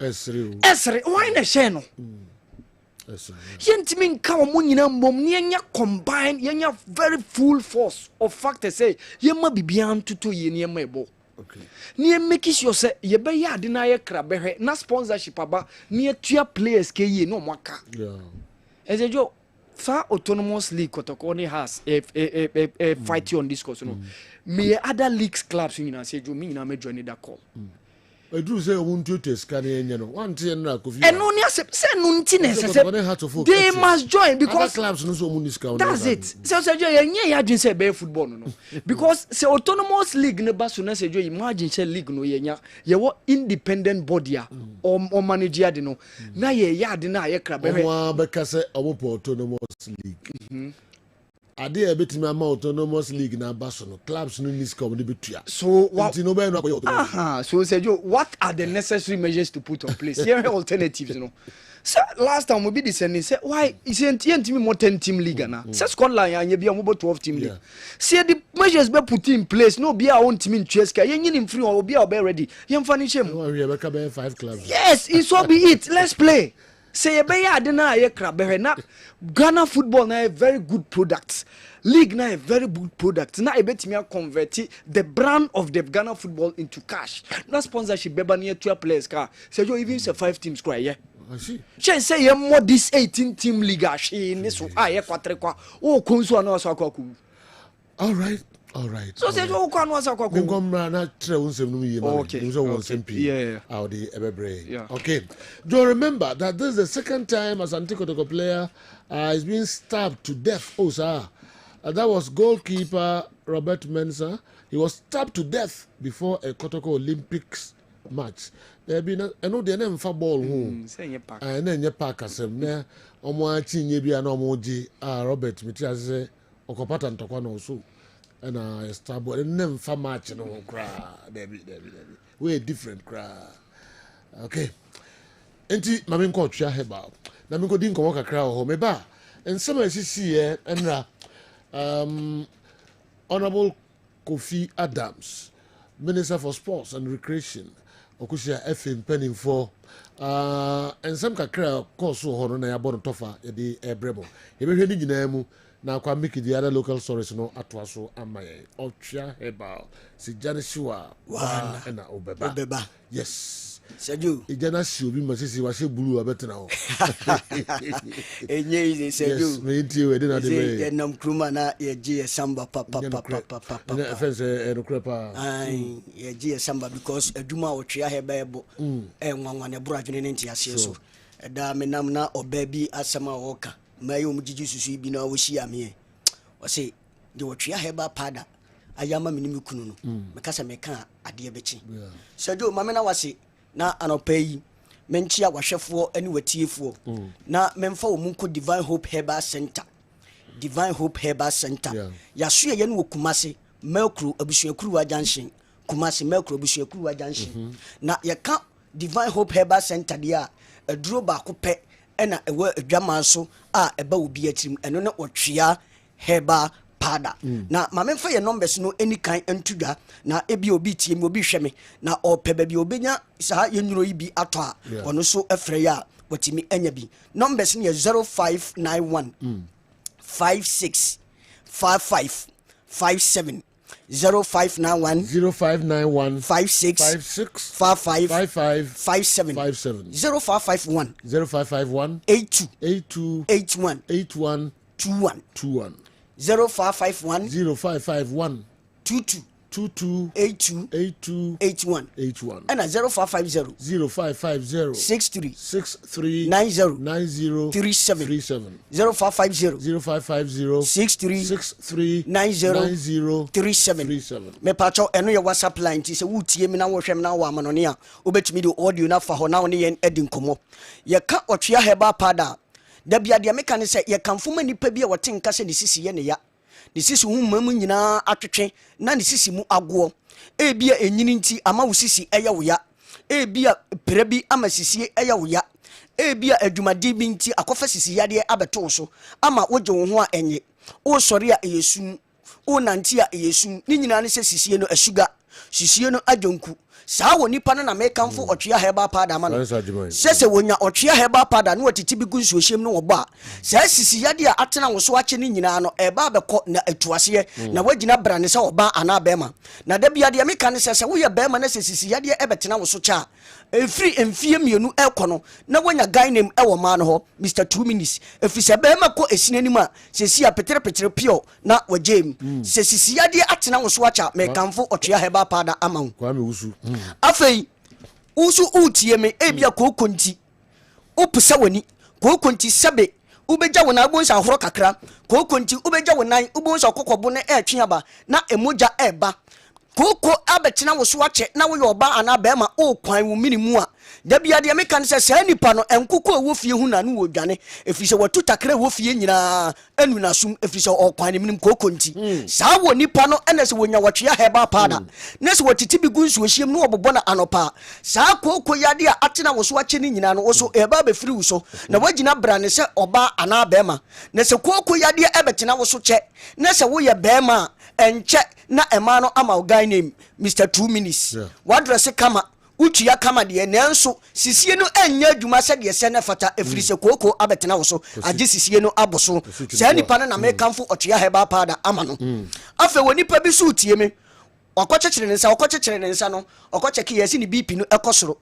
pressure atono ne adwendwene osu osi enti yade ebetena me so edima ko wuo ma na da bi unhia wotwea heba pada saa nipa no kwhwehwe wotwea heba pada na wonanti ana nani so abiri no oye adwuma kakra bi ana wabre no saa pressure no ana BP ni nyina eba beba fom na wagina brane se oba ana bema na da bia de meka ne se wo ye oba ne se pressure yade eba wo so a ema watenkan ye olubide no eteko enu nti oba se memi ni atenka enya atenka na wunie ni nyina ne se pressure yade no abesizi saa watenka ni nyina oba kwhwehwe wotwea heba pada na wo ye bema na se pressure yade ebetena wo so a wo so enche ne wanya guy name ewo man ho Mr 2 minutes petre pio saa afo ne de da bia bo so mo twekora se ne yiri konsu a no wosu se ne yiri ekodwoma buoi ba bia ne yiri kobia no no obobna efiri se adwuma a wontimi mo no na dwene ne se abranche bi kobɔ se adwuma na ma no be ma hwehwe wɔtwe heba pada ne gya akoratwe na wonya bi ne se wobobɔ a pressure yade ni nyina beba no ma no wagina brane se oba na be ma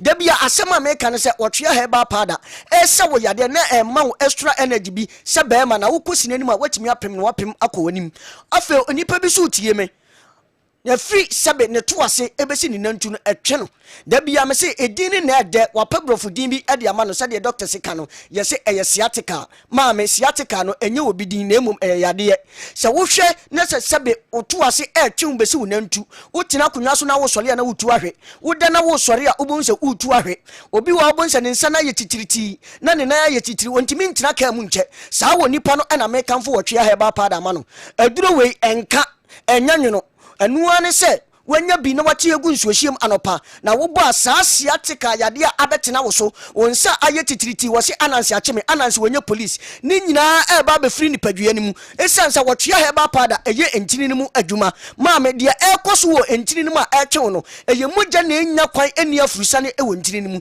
hwehwe wo twea he ba pada na wo so ubegina brane se oba ana bema onipa bi tie me ono so okoda enche ubonso wasore no abedwonso wache kura 30 minutes bia bonso abedwonso odwonso a wo bre ansa na dwonso no aba ubonso ochim ubonso sebe ne boxer na ehye no no obewi ubonso animu nyina afo wa wudi adanse ye se tama wusua no ana se yesusua no se wuyi wudrobe ne se wo dwonso a da bia meka ne se wudwonso ni timi to tem de ko competition kura kofi minim dwonso che ubonso adwo kwadwoso aka minim dwonso che na afa aye competition enne wudwonso no abesi wunase ye si ni trase we ebo wonka ye se wudwonso twa no ohaw ana amane bi ba ho na wo ye bema na wahu bibi atise ya wo na me kanfo wo twea heba pada ma ho se kohwehwe bi e ma ye nkoto bema because se koso adurum empempenso bi a bema ye beto bema no roba na se yato bema no roba dia ma papa oba be ye mre e wo mpem enu nti kohwehwe otwea heba pada na sa adwunso twemu ohaw ni nyina no enyaaw onipa bi so me kasa sesi ya otie me ana wo hwe me sa onipa no wakɔ cheki ni sugar level no wakɔ cheki yesi ekosoro ani yama ne mpane bi se onfa wo ne sere so enti se wo ne sere so ani da bia de me kan se ando no ye be ma ne ya de ma wa ne yakɔhye me papa onya bi sabra na papa ne ye hye otwe aheba pada onya bi nti yakɔhye ne ka kire ne se aduro na wo nom no ebeduru baabi no ebeje wo mema yo nti wo ba be ye mere orofuo se wo hu nsunsuaso bi atisei na wo insulin pane wanu numu nuro da bia me kam so obi wo ho ani nurogu politankim na doro bendam ena wo twe se wanu num nuro nyina na se still sa sugar no edete wo so a kohwehwe wo twea heba pada na wunya wo twea heba pada sa wo sugar level na ekosuru ni nyina ebefiri ni padua nim na wo so obegina brane se oba ana bema na da bia me ka se ese wo yade a wo twea heba pada yi na afa ma wo extra energy bi onipa bi so wo ho a aduane to ne yema na obobena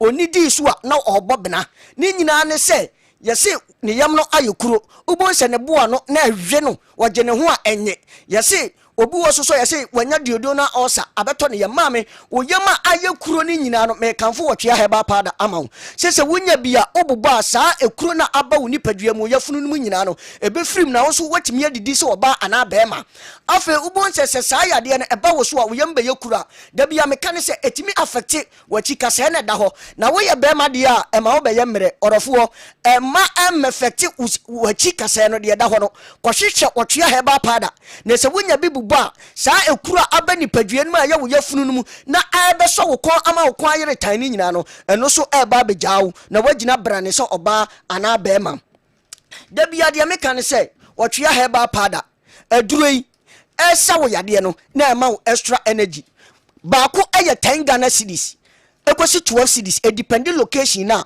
wo no afa bema bi wura dwaye ne wo bobna osu ni nyina ne se ne maame ngui ni papa ngui edi entia wo woro ho no ne bema na ese nanim no sebi wo mfie aduana nso ne ba wo mfie nan de eye pe aye kete atwikom aye lengelege aye se crayon aye se straw orofo se wo hu nsunsan so bi atisi a wo to me kanfo wo twea heba pada ma wo kwetwe wo twea heba pada na wonya bi na titigu nsuohyem na wo ba bema na atwea kom ni nyina ebe woro ba yirima na wagina brane se oba bema na wo kosire ni ma watimi apem ama mo opiafo aduroi ubenya bia to wotakrade mensa okay mensa afei Gabson pharmacy ewo Koforidua Kumasi hade asoye kese no makuro abusuakuru wa junction Colinad Ferdinand ehwo nyina obenya ba bi eto nuro okumase bia no ukona obusa otwea heba pada ubenya bi afeso wo adum ha ubetima ko museum ha ya wo se ko hwehwe bra yima de otwa rubber stamp original one no ehwo so ubenya bebre ato afe chamalefo enko Pico Gombila tunyanfo enko cap heba eni nimdia FM ni nedi animhwe afe enkran so Kessben FM ho ubenya bi ato behind Vodafone office no ubenya bi ato honum afe brekumfo nyina enko Dr Clement brekum ho asoso wo se wo hwehwe abrosam yensa 4-man champion baby ato dame no ehwo so ubenya bebre ato afe kepufo enko boache ansa afe wo yoba utie me o mensese no entimi maye eba baako eba mienu na etwa obi de akura de emabiem obi so de eba no na eba tuntuntuntum obi so de eba na wo bobena baba ade na ye calendar wo de ni gipe oba sa wo ye oba na wo tie me na wo hu sansunsanso we afa wo bonsa wo ne be ma hia wo mpamu a ensuo na wo se ekono na koye ho adwuma no ne ensuo na asan ba wo se eye wo su akwan afa wo ye oba wo gitum se na wase emie ba sebe ene wo de wonsa ko wase wo behu se wase abie orofo wo na mekanfo wotwea heba pada ma na mo amote se ani nyina no se mo kohwehwe wotwea heba pada na se mo nsa kabia mo mfre yen ne yemfa kibi enka mo ho momfre ye ni yemfa kibi enkam ho da bia asema ye kan se Divine Hope Herbal Center ye na sa kiwe ekuta ye da bia de ye kan se oba bia e wo 7 gate na sa wo ye be ma na wo oba ni hyiampem na wo bie first gate wo bie second gate wo bie third gate wo bie fourth gate afa wo bie de tosonso na wo ba no atwene to ase kakra no watiem agye enye se pra no apra no nanso wo de oba no awura ba bi obi mfa ne nwura bi da obie wura mfofora ma no anu nti sa wo ye be ma ebia wo kosi ni nanu a enche ne wajem o how binti wo kosi ni nanu anu wajem orofo me kanfo wotwea heba pada ma okay ko hwehwe wotwea heba pada na wunya bia frɛ ye ne yemfa kibi enkan ho wotwea heba pada ye mra ne se eja ne hyewa wa na obeba adwuma ebonti sajo ma mema the great Obrimpon family abusua ne hyeden na atoyenchema atoye no enye yizi awrade onhyira obibia wonku se ontetire mo wienso enyasam ketu akra lingelinge ne crayon ne pencil ne cigarette ene chalk ne de enya de papa wo enya de papa sedu o ya bema na ati sade ade bia man beji usika edi coach o be fa baby kosieni yehu bibi coach kosieni dichamso Ibrahim Bahobio okay koko hu otwea heba fo no momwa kosieni na odi ye chinyi fo dodo.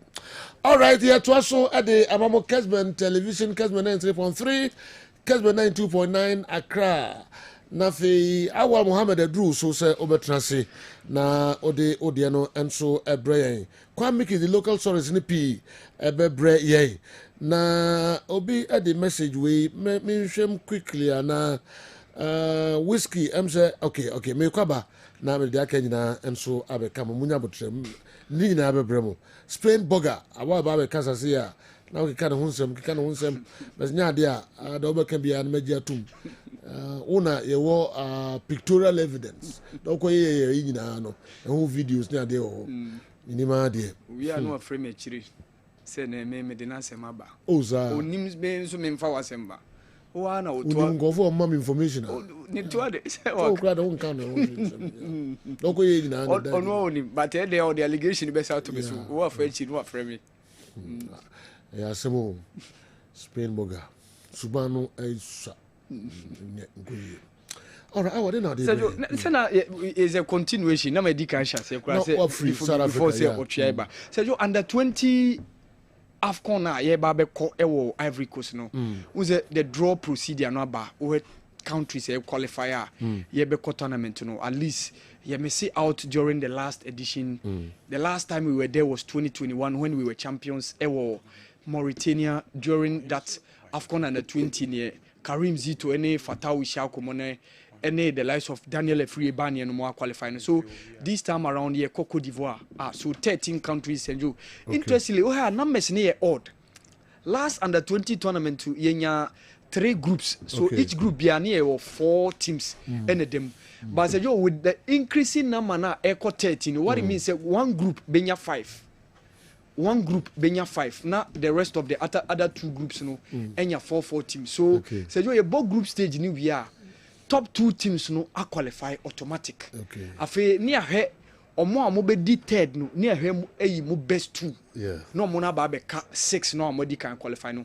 Na no akoye from the quarter final to the semi and then final to determine who wins the under 20 championship. So ye be wurem near who ene after the draw proceeding na beba so ye who say group bena ye kwa kotum coach Desmond Ofe ne mrante na atimi abon momodin ama yetimi qualify, which is very good for us because under 20 there we are the only African country to have ever won the championship. Finals na ya bobo ye alongside Nigeria and ya bobo some couple of times. Ubeka Australia 93, Ubekai about 2001 in Argentina, in Nigeria quarterfinals, Ubekai in 2005 against Argentina against Netherlands. So almost could be, but yeah, and the only national team in terms of under 20 or continental yaji.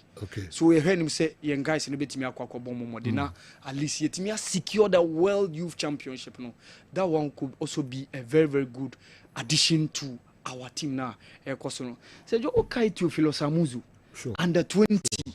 Being waha one o free mo ne babi e fa Francis Amuzu no imagine Shimeru ne wo underlet even perform Ghanaian players performance abroad ya be some couple of times Amuzu ne da Amuzu interestingly we free ako Grêmio Porto Alegre Brazil won't tell who this kind of movement say be a player or ball Ghana ni o Europe no move Edin so be who this kind of way no Grêmio. Was it 2017?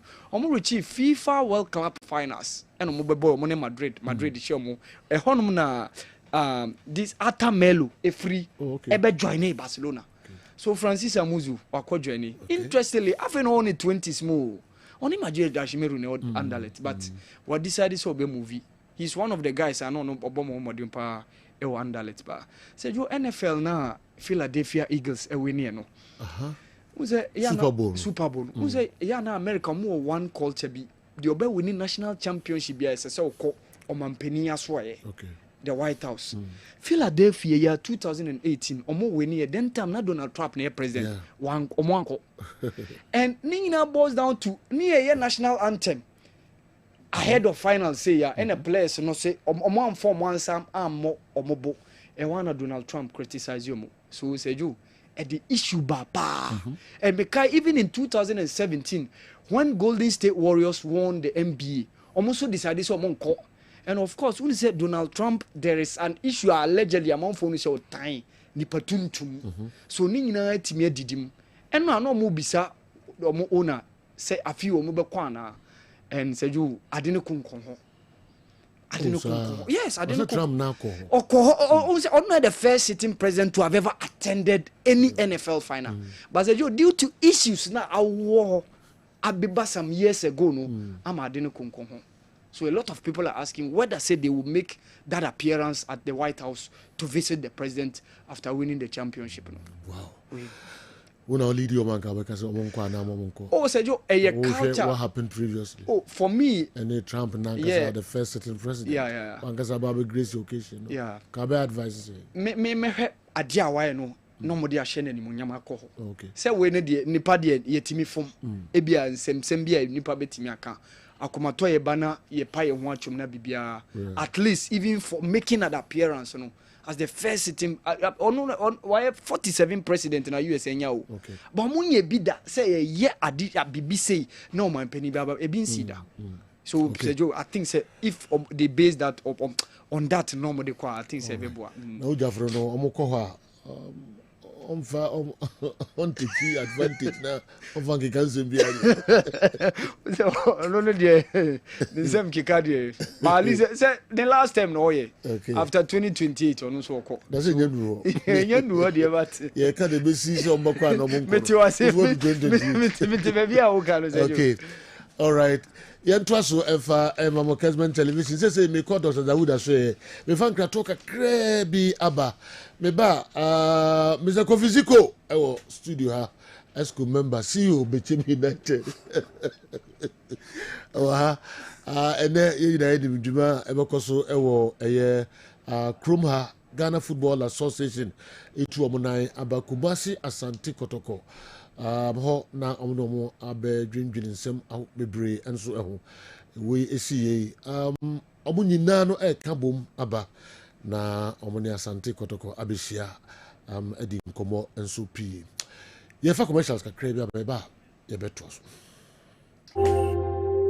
anuanom ne adɔfoɔ yɛfrɛ me Dr. Dawood me na meda Dawood Herbal Hospital ano na ɛnam me so ɛna nnɛ Dawood ointment Dawood 360 capsules wodwa man so a ennɛ obi adi ho adanse na du wei edutwam Dawood ointment ɔse fatwi na ebeko ofa Dawood 360 capsules ɔse sisi na ade ewom na drum yenu wei ɛyɛ adwuma bom obi a osisi ye wo ya paa de obeye ne se wo de Dawood ointment no etwitwe osisi na anopa ene anwumre a nansa bia no na wodi bia bo asawa obetimi de atua wodware wi a fa Dawood ointment wo de te ne fa sra ta bre kro na no na wonom Dawood 360 capsules no anopa ene anwumre na danse ye na ba amane wo de enko na enko ti adanse ni bi Dawood ointment edrowe me straighten and welding the toda me po adwuma na me honam nyina me hu bibi enye ba se minya sa Dawood ointment we nam ditwitwi a na anopa so minya Dawood 360 na me nomo a ese kware me ye adwuma kra se kane no te do we de edi masema ma na be di so asema ma ye electrician na ye adwuma ekofia yentimi na Dawood ointment so ye adwuma na obra okoduru fia fa twitwi ade be che no na wo hwa ye den Dawood ointment fa twi keke na ebeko ba me use mama hode pa ma metimi gba adwuma bi e kama e ma me ye Dawood 360 capsules and a Dawood ointment o memre we no na do we no so twitwi wa aposo e be ma ya oni nyina afiri o ma de che otumi be bo adwuma Dawood ointment fatwi na ebeko da bia amfo company da wo ka musa akospeda mi secret na nu ani e bugdo na ani Dawood ointment ene papa mi sole no pa mi twitwi mi sisi achi mi babia he mi ntebre secret ni nie ti so person ti sem ya we use Dawood ointment that's the secret of my taxi driving. Me a transmission gearbox specialist. Ejuma mi ye. En kan na mi pega ade a na me nsakura ntimi pega. And I say me ma ade so na lock me sisi. She say fi say me share Dawood 360 capsules. And the Dawood ointment no. Abo me bebre the dry you so amente ya mente bla bia. Obia mo modern so betimi apɛ Dawood ointment and the Dawood 360 capsules. Enya bi ato. Odofo se wate bi. Aduro ya me ka ho asɛm no. Eno ho adanse ene wonom adi no. Ko pharmacy e ben wo. Herbal shop e ben wo. Ne koto Dawood ointment. Dawood 360 capsules. Na sɛ de enkrofo di ho adanse no. Wo so be di ho adanse. Wo pɛ sɛ wo frɛ ya.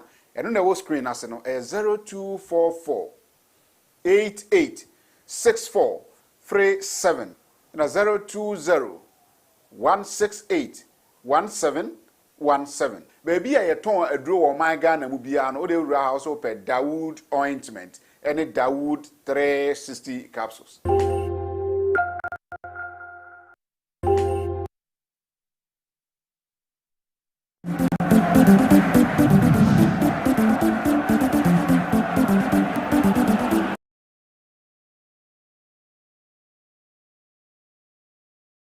Sejo mumo wachi au na wabogo funa maniga nya Asante Kotoko a dato wenyo mumo na achi wajima hinwa mumo na achi wajima hinwa sejo mpochopi aya embrebi wa Ghana GF ho de yehwe ne yi da membre ni fi Ghana GF senti nyinde sabiwa anya de bi inya kraba ansa na wa best stand as a GF chairman damazi ni di Ghana nya nti sports minister onji da member ni United States na wa ban wi da madin fi Ghana GF ho sadamazi na ba wenye mfi wa ye Ghana football no ntumpunda auto de bien aya Accra reps na da Ghana for clubs na yi ho no da madin wenye mfi ho na clubs na nkasa won fo wono nkrofo wonko wonko wonimi wonko nkastan as a GFA ame bibi koda so mbo no wada abo crab because on watentena wasika na wagizi na mo moye masuzi panyin de minister na waba no wanje mbre na one state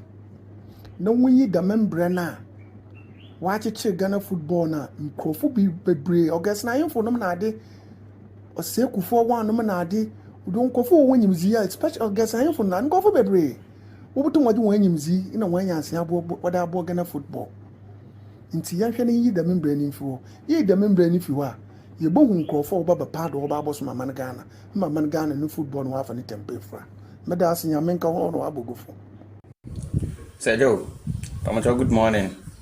Christian Jesu and Camuina, my own to Asunia. Sergio Passa maybe say after one red card to structure man, 2 to Kotoko, and also the mess we near by.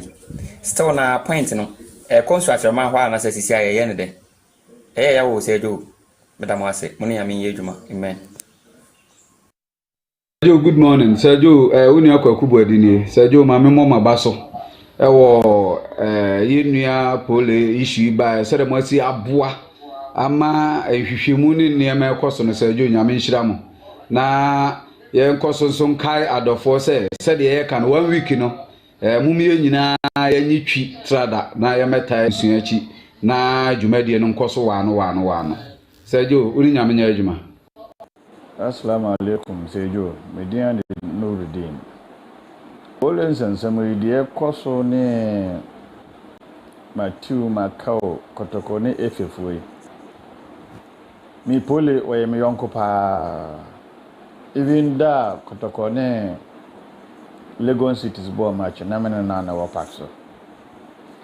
Unjin dise Efefwe oma yi oma ni. Osenke Efefwe mpanimfo na nkasa kora yetimi chi omo. Because omo ne league organizers ndise obi awu wa agora ase a nti omu de omu ni question bia be so omo the entire makers and say security ay mo aka ho asem efe na wo kwan say omu timi tutu security ntutoye nti ntutoye no omu toto ne san na obi akowu ewo omu agoro ase Ghana football e wo senke efe fo no so omu timba number ansa questions bi because yemfa anibre enko mo so ntiri bibia no ma yomani se ye nanka anibre bi ewo ekọ mo so a nko mu yomani sa efe president obi ewu ewo wa agurase ko ka yenkomre yen dia wa kotine baabi o wa he efe boss no wa he endo se minister shia omo panyini bia nyu ano wo ye friend say nhemudie na ase omo pia omo nyime hankwan na se monkonko fresi ye friend say minister sana ye football o ba bia mani yi ana pacho sama afuma mumfa ncheme sama mfumu yanso na se kwenye omo na matima ansamia mama masonte de ekoso. Sergio, Pacho, good morning. Pacho, Fremazi. We don't have Fremazi, man, because every day, Sergio, dear, see any dear, got a supporter, in himself, friend, pulling. And the modern bar, Obama Kotoko, a curie. Now, Sergio, dear, see, and the Yakos from Kubamas, Gula Bushia for, and then the men in Yamin Combo. I said, Joe, somebody form Nancy from the yard. The course of Ghana football, the dear. Oh, we are near Pum supported, Chinanes player, and Yako the second. Yet then, so as a penny from Nancy, a bit messy because we had the venues, no man for yellow or not. And as I venues now, man for more of the free division, why and the Black Ball Premier League, normal venues, that's South Venice ring down, no, if you know, almost so many now, can say, MOPA, only say, proper standard to say Dr. Kwame Sports Complex, I will miss your kind of Ghana Premier League. And I say, to make Master Sports Stadium to Grass Sports Stadium. And I say, Legonia in the Akika Hona, a standard one. You move your crime one could 2 wall of parking home. No, you get to have been far, Cataganta, and Kojipak, Nan Kotoko, and I class of food. Our mobile black paper, you be over the Nichino, Yemi Black Kotoko player, I said, Joe, because I'm in Casa, and the 7 months, you, my face.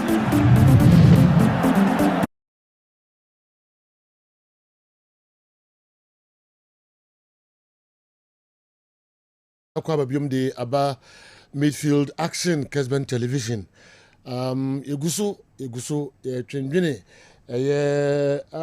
sports to Ghana football and so and our program yi so don't kuni apedi mu my breaking news and so to aso ntenteme de amayen and chakwa make the local stories no ebebre yen nsempi and a course umra honorable minister for sports and recreation Kofi Adams ushia Ghana Football Association penifo nra ewo and crime and there efi for penifo to omunai abakruma yina enim arehusem also bakumasi asante kotoko official ombo mo na de ese omo ekanse bi ehobia no enso omo di agu akwam ama pole de ese ye bia no ye ne de agya no kwan na fei amanfo se be turning point enso di Ghana football no sakra ne anhyehyɛ ahodo ebe bia Ghana football asan afan ntuma pa asan efra yeguso adwendwe ye ho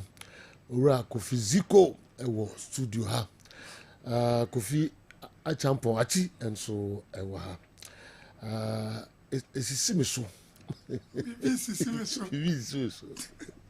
enya se kitu akra ise yache na mihu kotoko vigil no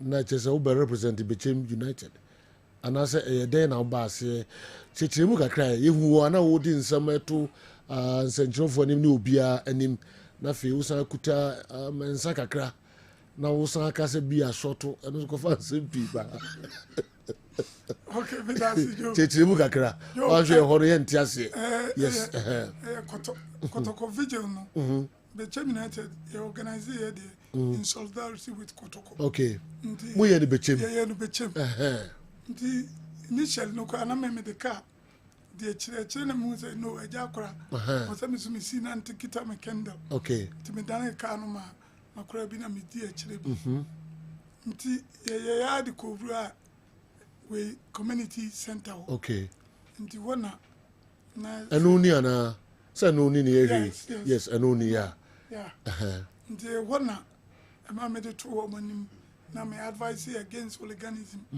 yeah, we also share in the tears of the family, the Kotoko family, and football in its entirety. The most important thing is that you have fun to your home for say hooliganism and yard part of football. A free Sadana na Jokon. You say football is about say you foster friendliness amongst us, but not that. Some sort of any rivalry ability to somebody losing his or her life. And me too, almost na kakra ye wono. Unse who keep vigil there. Yeah. Who bompaye. Yeah. Near de na me ma mu coke. Ne ebet makao bia. Me the man supporters. You met you live near here. Me the man supporters my former players. Okay. The young show live. Coke Ose. Coke no se play bi o na fire. But the aka the supporters na. I mean defend me once. No. We defense me na. It was here the course live no. And my oka say maybe a man for antias and what chire mu. But seriously mo ya de papa. Clubber asante ko say o ye vigil e Kumasi has be kan na mo nko so mo ye mo de. And I'm poorly warranty. Yes. Minka mfa nada obia. Yeah. Damn it, you take mu freedom eba me say. Poorly free mu. Yeah. I wept bitterly. Oh. The emanu to your players no nyina so. Because omu say me sunda. Okay. No mu say me with that mood sunda. Ni nyina ye all due to the fact say poorly obia me penasem pa. Okay. Now the man penasem ni say is the only supporter of Bobby Chim. Our Kita Kotoko flag. Now, Shijama Bechem, hunters, more especially hunters 18 and hunters O. Okay. O Timbe Chinamusabi. Supporters, no? Supporters, no Musa. Timoto be a yogurt. Ma Obia or so was canon coin person. But to yogurt and ice cream be Pia. Toma supporters. Toma Obia. Wow. Nti do tembi kra epon bona e ha ne empese okọ de be se ne no tra sport bi wo enu din komoni ya edu time bi kura che ansa no free ho. Okay. I quite remember ye ne has ebo kumas. Ukita flag. Ukita kotoko flag. Kotoko flag. Ebe support to be chem. Support to be chem. On the mention. Yeah. Ye ne has ebo be chem. The has team share come. He was there with the Kotoko flag. Oh, okay. Or dancing to the tune of every music that was sung at the stadium. Nti yenena yonku fano travel matcha emfano hono. Yes. Otuka ana ofaka Afrikumasi Babeti. By the flag. Mone has. Ebe support to Bechem United. Nti no so one tears say Bechem. Sadan ye monumon senti ye money ensa. Oh. Na yen kan has etiko. Oh. Nti yenene ye very nice. Okay. Nti do me tese wo free mu. Fat ade sheme. Ti mi su nyina no masimiti ase. Aja panyi mi mpesa nkura hu mi nisu oni. Nti ma no top players no su nyina so. Kopem se etim di bedru ye. Na hyase no me ma fa no say no kra na enya no kra. But later when I saw a video no dawo na ma mi gidi. Nti ade an free away free mu. Yeah. Nti se bechem ye bibisa. Enye se bi ani nsem na ye. Asem no ye more especially the chairman of Antes 18 oni pole wan grokra. Oh, okay. Manu bonuti pa ni. Nti during that day no more team justice for police. Manu pa na edi makotene. Okay. Nti ubisa ya. Yeah. Seriously, I say bomb basu pa. Ni pare kakra bi kura na nim se we isi obechem. No ma dwem se bia de si obayara na omoso ka ho bi. No knowing say more organize mo ho obechem nipa bebrede. Sila na bi tie nsem na de tu dwane kakra. Na ya toa so.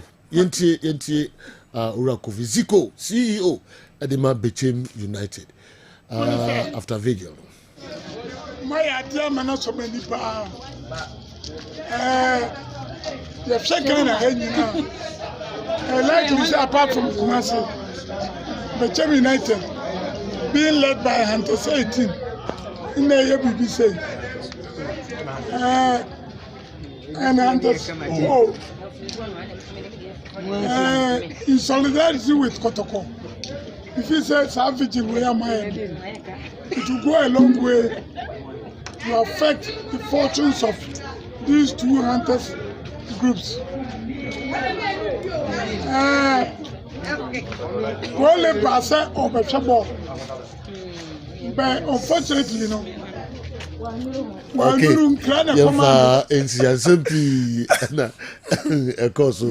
Ba yemfa bibia ntonje doc Bechem United ade omo esunko kra o. Yes.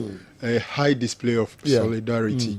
Na you see general me adeni see and clubs na hodo na ensemo mo kano e hyem nkran bi say omunya ombeye se nyen hwehwe ni mu dia wo hwe kotokodi omo ye wa he has fans by utie na no kra Bechem coach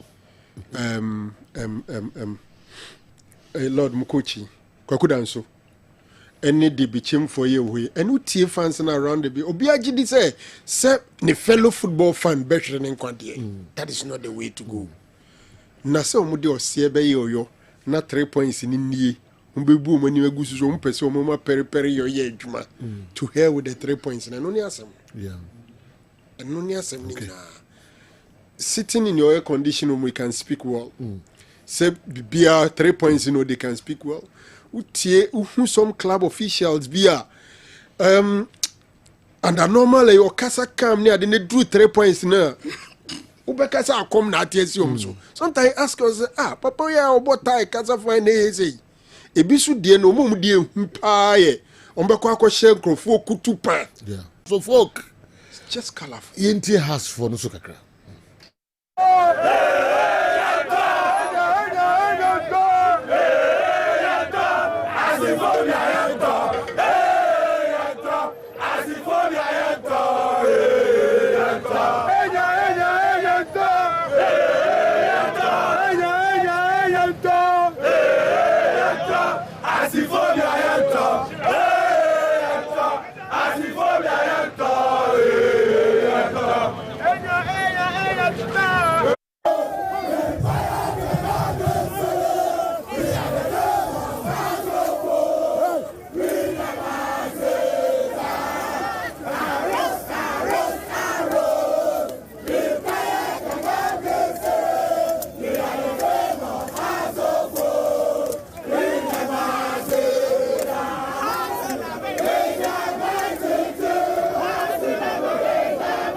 Okay, let's say supporters no do no omo nyina de a asino na de omo epe na se ebi nsan sibium ana basa ya e de sa anema ne ba no ebi nsan sibium no ano ne asem no ebe dia mane na fe ya dwendwen ye ho kakra se be dinga ka fiziko ha sanso na kofi echampon enso ewa ha yensa mmakwa babium wonko akora mmakwa baba kumase na covid ye na wa ha ya na ekwan so kwan so de bro em say munya ni nsem sabi sere mi kan ye nua police o free mu GFA represented by Yenya Echi. Yeah. Ne RF4. Ne a few others. I'm said that banana boy no. De Echi na mutu wana mo. Ma efe no tu omo. Yeah. Momo kochia abusia. I'm said enumunu na you invite all clubs. Nti kotoko foso by. Emma clubs ni na by me di ano baba mu. Echi ne ye no say. Kotoko so ye nuan mo na mo wanka nti there's a need say was ye ba na ye bechia o mo na amane bia e wo ho o mo de boy ni ehu kwan a e be fa so atoto nema na akwankyere bi wo ho e fa daache nkoso se no papa ma ni no mo nyina di ano baba na ya pe no puma sibre. Oh, okay. Wow. And so far, semi esi bepim ene ye hun sisem bia na. Okay, unse mo den jebebre mo bo modia mo ni IGP mo shia mo ni we shia mo ni clubs no mo ni supporters no. Bepim samre ya ewomi mo hu mframa bi bo sense sembi eba because of pole we ni nsem bebre akofa bay. Me hu bibi sa because so what say the atmosphere no hwe amamfo say the music can for football one meka more especially Bechem because I've been there always. Yeah.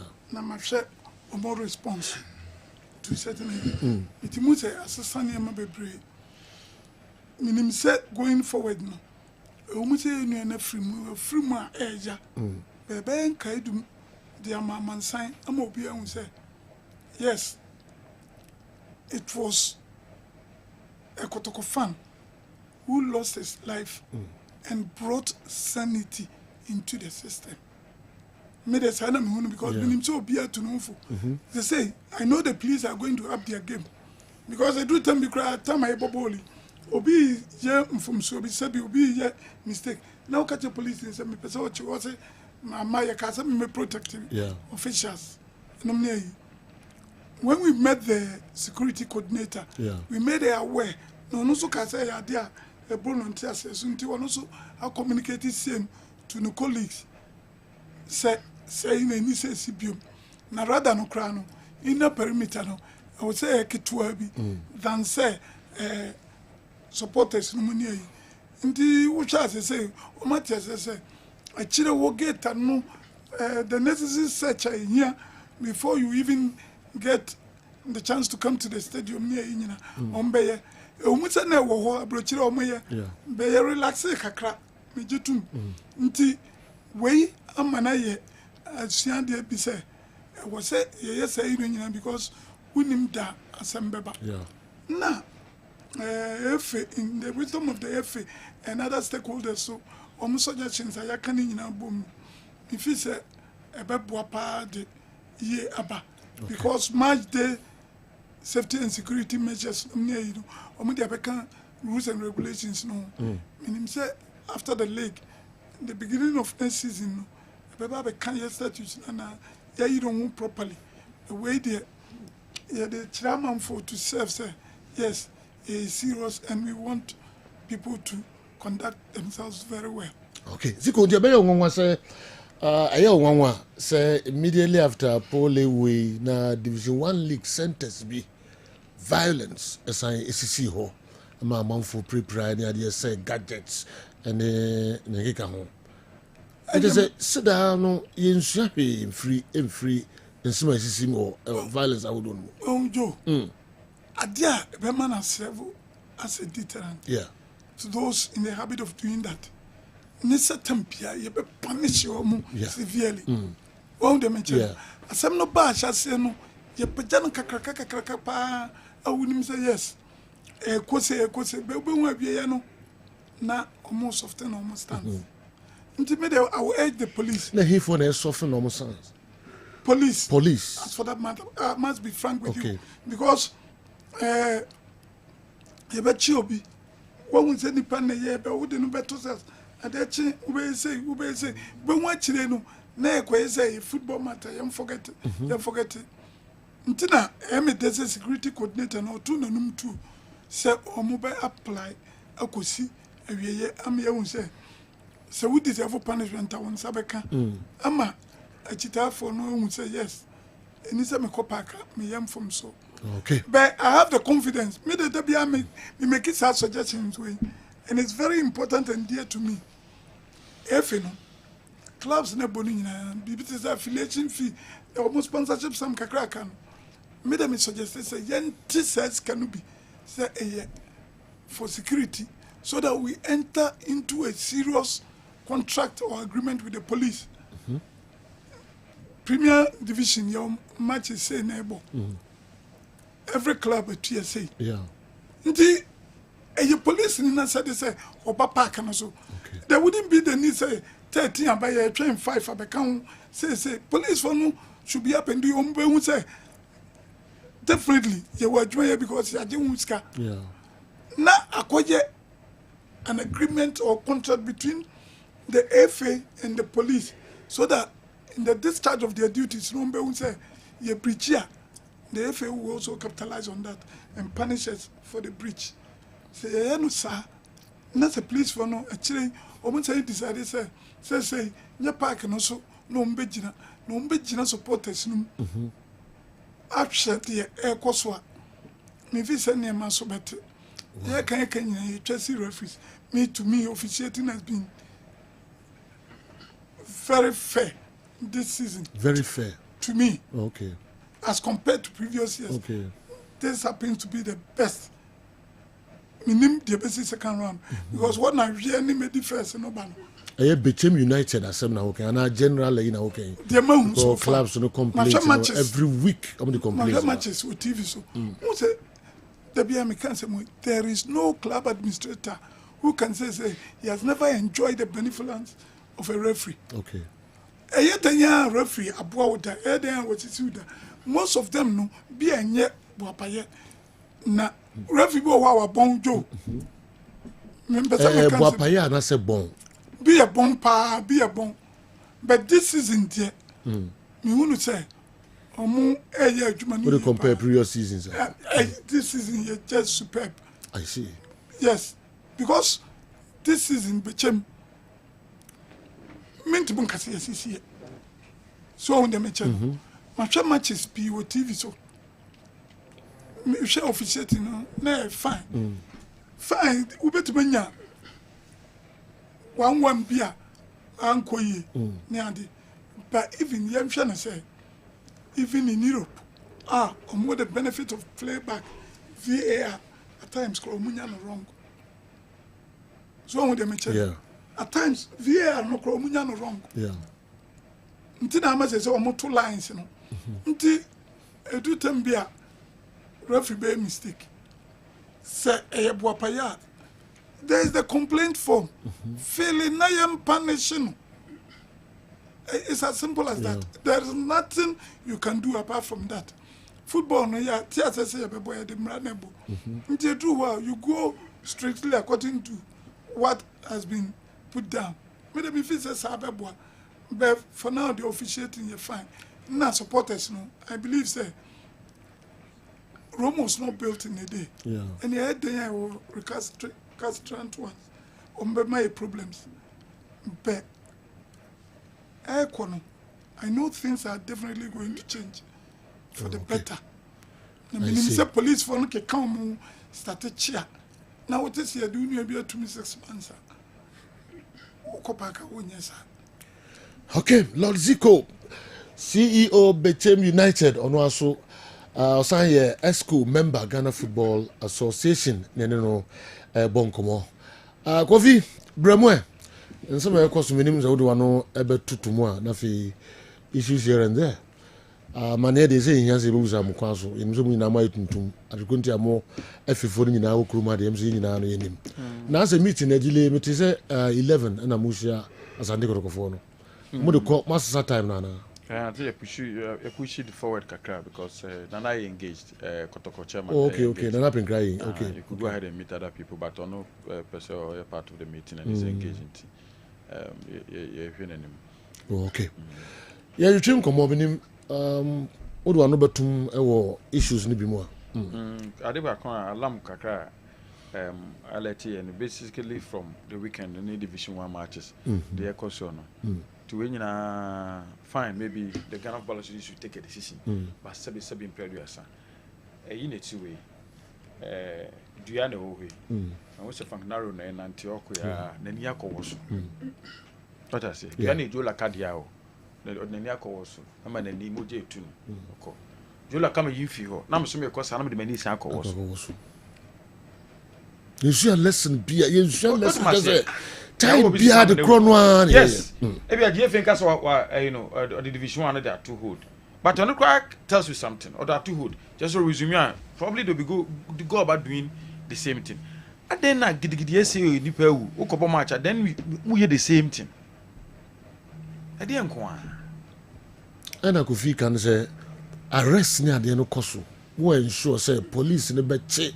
recalcitrant no why ensure no someone am the powers na ma police and no only safety and security committee or most times we get it wrong most times we get it wrong yeah Joe police in Mra Uganda no if any control any safety and security committee DCOP Lydia Donko Dano only a part of FA no? Let's try and get this right. Okay. The committee in terms of implementation and the policies what I say that draw up the policy to say in safety and security procedure it the same thing happens to say CAF almost safety and we say Ghana and Nigeria bobo ha CAF for safety and security committee but then CAF never bet na say obi no obi kuntokwa CAF never tuni pakro Ghana who host country no responsibility the job of the safety and security is the policies ni beba but to implement it in there security na no GFA any control over Ghana police GFA any control over Ghana police it's not possible. It's not possible. The police is controlled by the Police Act. Any woman, anything they be or cry about matcha. Jeff force here police for 50, police for the 20. The back catch us. Omo other responsibilities. What do you mean anyway? They are no. What do you mean anyway? The police duty and action in Omombe lies with police. Lies with the police administration.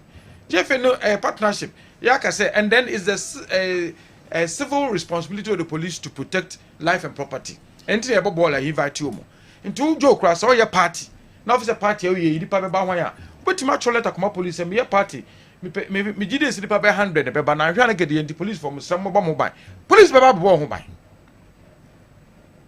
police provide a security what I say understand for lives and property sa committee ni say under FA nti mo na mo be ensure so mo yo mo adwuma properly and na me sure say who to ensure no to see your sentence bia why they say me blame no no Timmy here na me tell say yours is to bring out the policies but the implementation is the police ya and ya kobobo kuma say baba ya stadium and ya catch police for so member na police for the nipa 50 about omo bo so be awo be sikan ya a crime straight away a crime to say the see was what me e meda nti sa some we no baby say na ekono police court na ni bedie GFA ntimi nko say asem no one football asem tie twam and I say not possible now it is against okwa your move case na e be ka say the state versus CCA say some the court no mufra e be ka say state versus o move say suspect o ma twam no court yen ka say Ghana football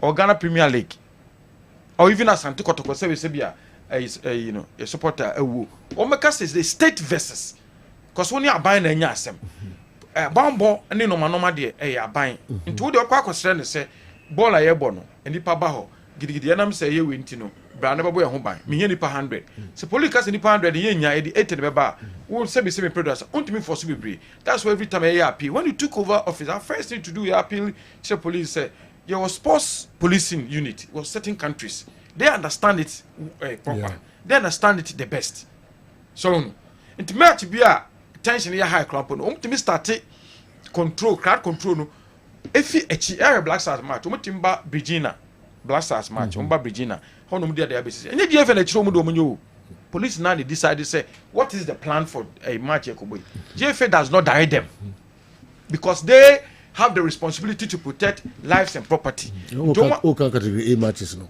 Who can category A matches? Yeah, but I'm saying you know all events security lies with the security agencies. Yours is to appeal to them. And this who say ebia lapses bi o baby a esenka security no na ye ho adwuma emma arrest ni ade koso na emma so a. We report to police because SARS committee ne under FA. The committee no say omo nya omo adwuma wi a. No.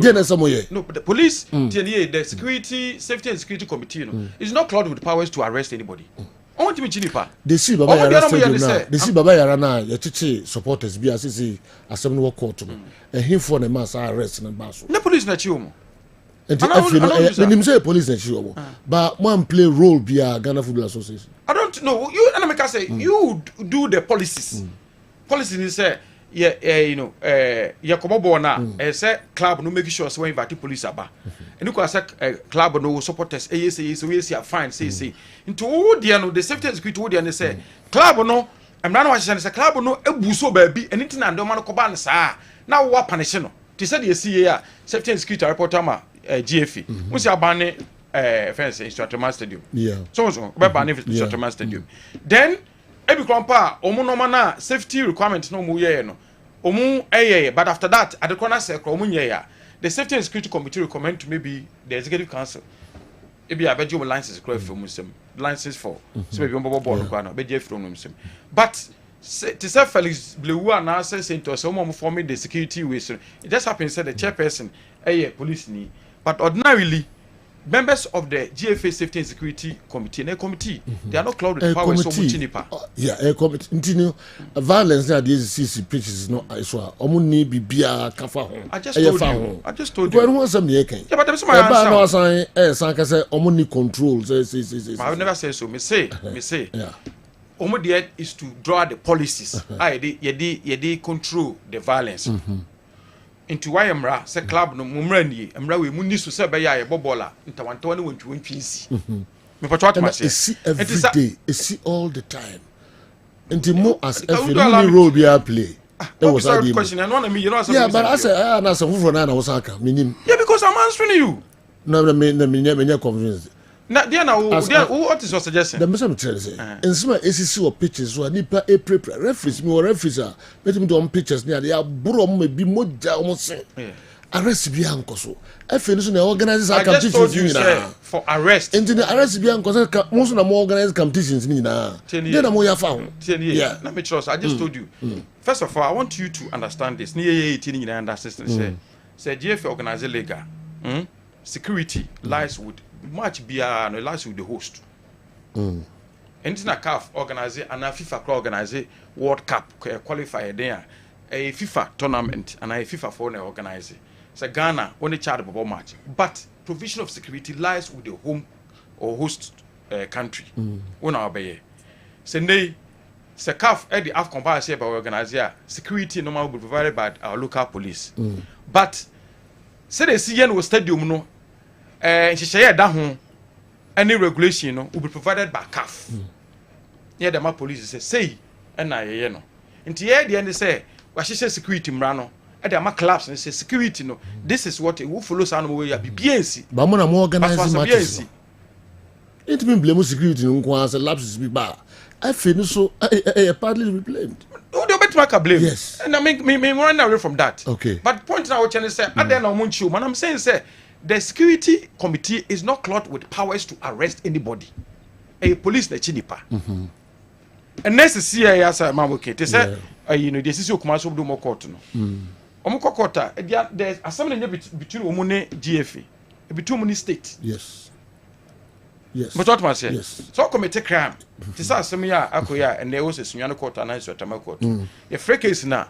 Yebeka say yebo bonu pakoni din suspect to match no versus the state. Sanom bayano. Nti ye dey na be nti na de bia no kidi na yadru IGP won. Nya first time ni. So asem see atimi akọ. Yes police for asem we nko say dey esra mu. Mun use all the means power mu nyina anya hwehwe mu na mu make sure say matching crofo na mu ya asade no.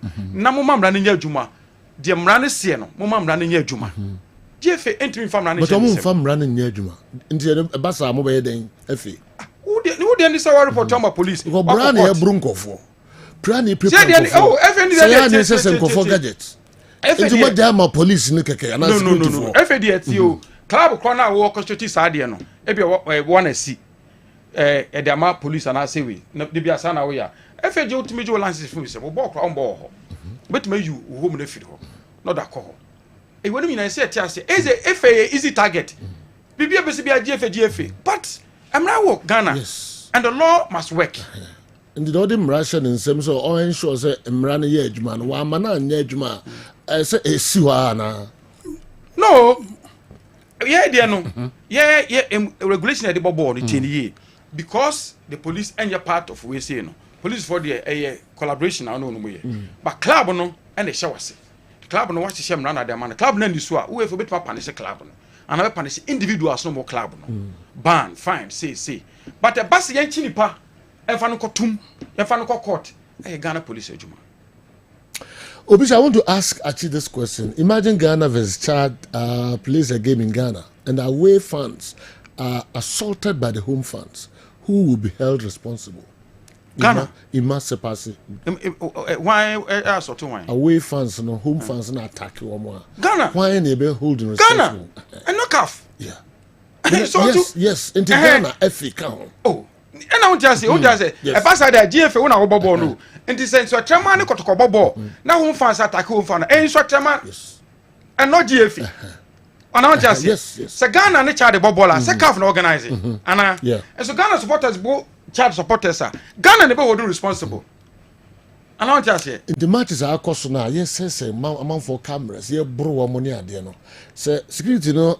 I'm far and taking measures. We are no more recipe.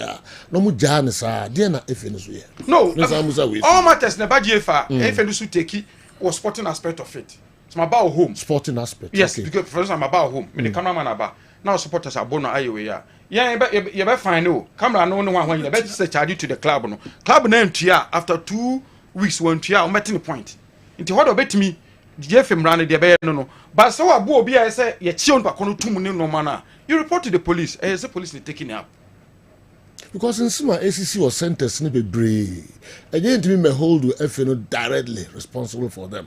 But if police number ensure say arrest near there because they are not doing it. They are not more ye. Competition. Me must man. Yeah, they say you punish the corporate in the sport. What the sporting provisions ne no. And now be punish the background. Say wo chon ba cross sell the ne kokko do kon ade be police be mo kumase na ya tin ko for mo court esi centers ni nyina ye hu arrest bia ye nti obi amfa ne nko ba bia and I'm just say the who pen no arrest ne chia ne de police adwuma na GFA jo ko physical wo be so bam jo ma clarification centers no esan say enso se kumase ana se bi on crime nti na monte no bo fa kwa ne nseteman this is much before supporters be koye on the match the match be na okay before versus in Shatama go FA Cup na say no must do collapse okay last season yeah they made a lot of arrests akusi say fact I don't know but they made minimum say he fight you ko Sunai police station no mu jawo mo ko na make say because e dey bu ko for e do sad time go prepare ho e do sad time na aso na ko say akoye crime and police ne hold do say you know so on the meche it is not the FA that will tell the police say no court that say court that say you charge you for court na mo ko na ye mo bail because e be dia se no aka say okay you do e bo mo kokko be emma amamun tete se bia esi kumase no edu sana ko fi say musumo ye interested in such cases even though enyam na mo effect arrest ni ade no but because I am competition no ɛsɛ mo so mo follow cases na mo yɛ interested wom sɛ da asɛm no kɔkɔ sie entina yes coordinator no for the security committee no oye police ni so obi a one number in case of anything you call her and you write to the FSA nipa smansi say no yeah apart from the punishment ya de be man no police ni no so wona adwuma wo ye nti say efe na punish obi no aban no bia 3 month ban no efe na wie no de police na ntima wie no dia na make some cases na say mo ye interested wo even though mo we sporting aspect mo we okay but since answer mean CC or sentence be brain no police na ye o madwuma so mo ye arrest no also actually because we are interested in competition no follow cases no to show interest of course so interested to say we are questioning say be best serve as deterrent now we be in no but sometimes over pushy the FA is supposed to the police is supposed to take action so no now sometimes no omun take action e be okra so a even the clubs involved you who be as serious police action no a club chairman of actually na akon police ni say omunyi no na mpampa ojan no so ojan no GFA obey den wo de actual ho na wo fa ne mra ni mu no why is osuni na akwakosi de aka na yesen ka police pursue no na club chairman of actually no akwakoyi ni pakro no because GFA na GFA na ketekloku na school but this is the SCC no GFA what do you do okay ye hwem ran mu no ese banning structure man ese we ese mo code disciplinary committee we refer to code disciplinary committee but you will be second crime murder case GFA unni the apparatus GFA ni apparatus first of all or the even crime what must say unni apparatus to set up your own court to there the ran mu no there na ese the punishing structure we punish no na the oya obi akowo obi sika kunu there wo de mbema oni amban na anya na so we interested in the case of course follow because your competition yes but we are following and I give you follow but we no say there so we follow but what about other cases they see bebrebe no most of them na make I show you e bi o kwapa who follow then obetie na aso no maka asem na wie nipa kro no so yes atia no no atiase because club chairman abem oso munyim nipa kro no oni we yakasa watiase hey I've seen matches wako onu se match ya referee do ru atanem ya bono bi o de bono bi a moja ne secret pictures be turn him for pictures no me owie no or the report or the GF ma GF take action no actually reporting kenyim is that did anything happen during or after the match nil BBNC ono ya bono no this is what ono ya bono no ogubusa na o se ya bono ni die na obeye den obeye obi ko obi na obi to ohwe match bi no afra wa ka kire say ebi ni say wa hunu match say division 1 we you I'm telling you maintenance is a report from the referees and match commissioners across na hwe 70% they will report it 70% omo report it because ebunu we are club chairman na sa ko hunu ebi o kwa san you know ene na kasa apa ne chew nti ade so o choba no control well okay yenhwe kofimemo aba but yenhwe nsuatrema ne young apostles issue we see na abranti bi ewura pitch ne so na amso mo bo penalties no he okwa do be bo penalty no warning so nim no bo ball to net cause our game no na e de be yi nsuatre free na the young apostles be call manim that be you no go the position ball no which is wrong that's all catch them no only any job any responsibility so in this case one security me ba ko fi me ba na otima wura ebo competition obi say ne sa no yes wa wuram o catch them no akwa na emua no obo ball no to net obo to net a o jubilate na wasamba pitch so be so no ni minimum yeah but he's doing all this in the four mo competition ko fi mo competition no unti no but we ensure that be charge team number be and professor no e be home team no we be charge no ye wo crime bia na say mra bi obusu o GFA yimu na no e ho asotwe ho na do say asotwe na and atwe no baby how are prepared to pay that because if you are involved no nyam na mo be ensure say ya mo be ka oche no police na o yes aduma na me che mo be show interest nipa na o be yes no wa say competition no so I'm saying competition image okay where we and I'm telling you say in this circumstance They are what DFA by any say we no unlawful entry.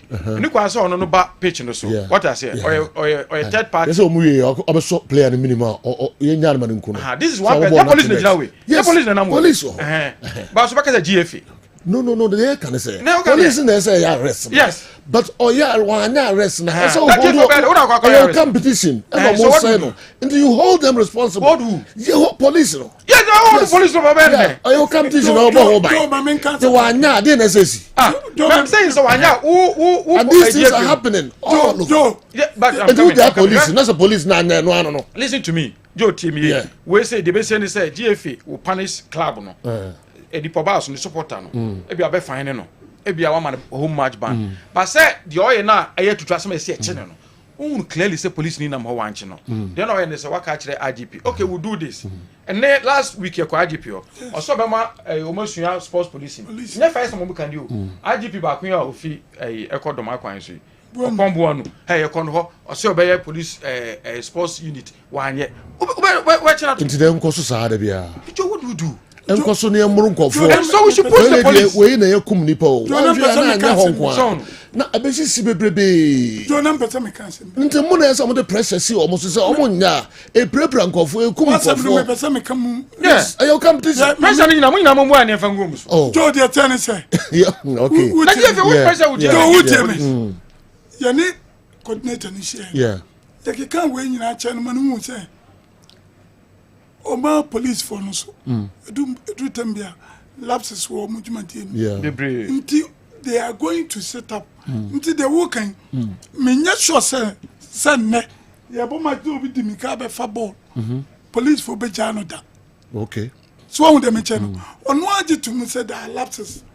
Na of course nya no realizing say and pa lapses for mo enforcement of security.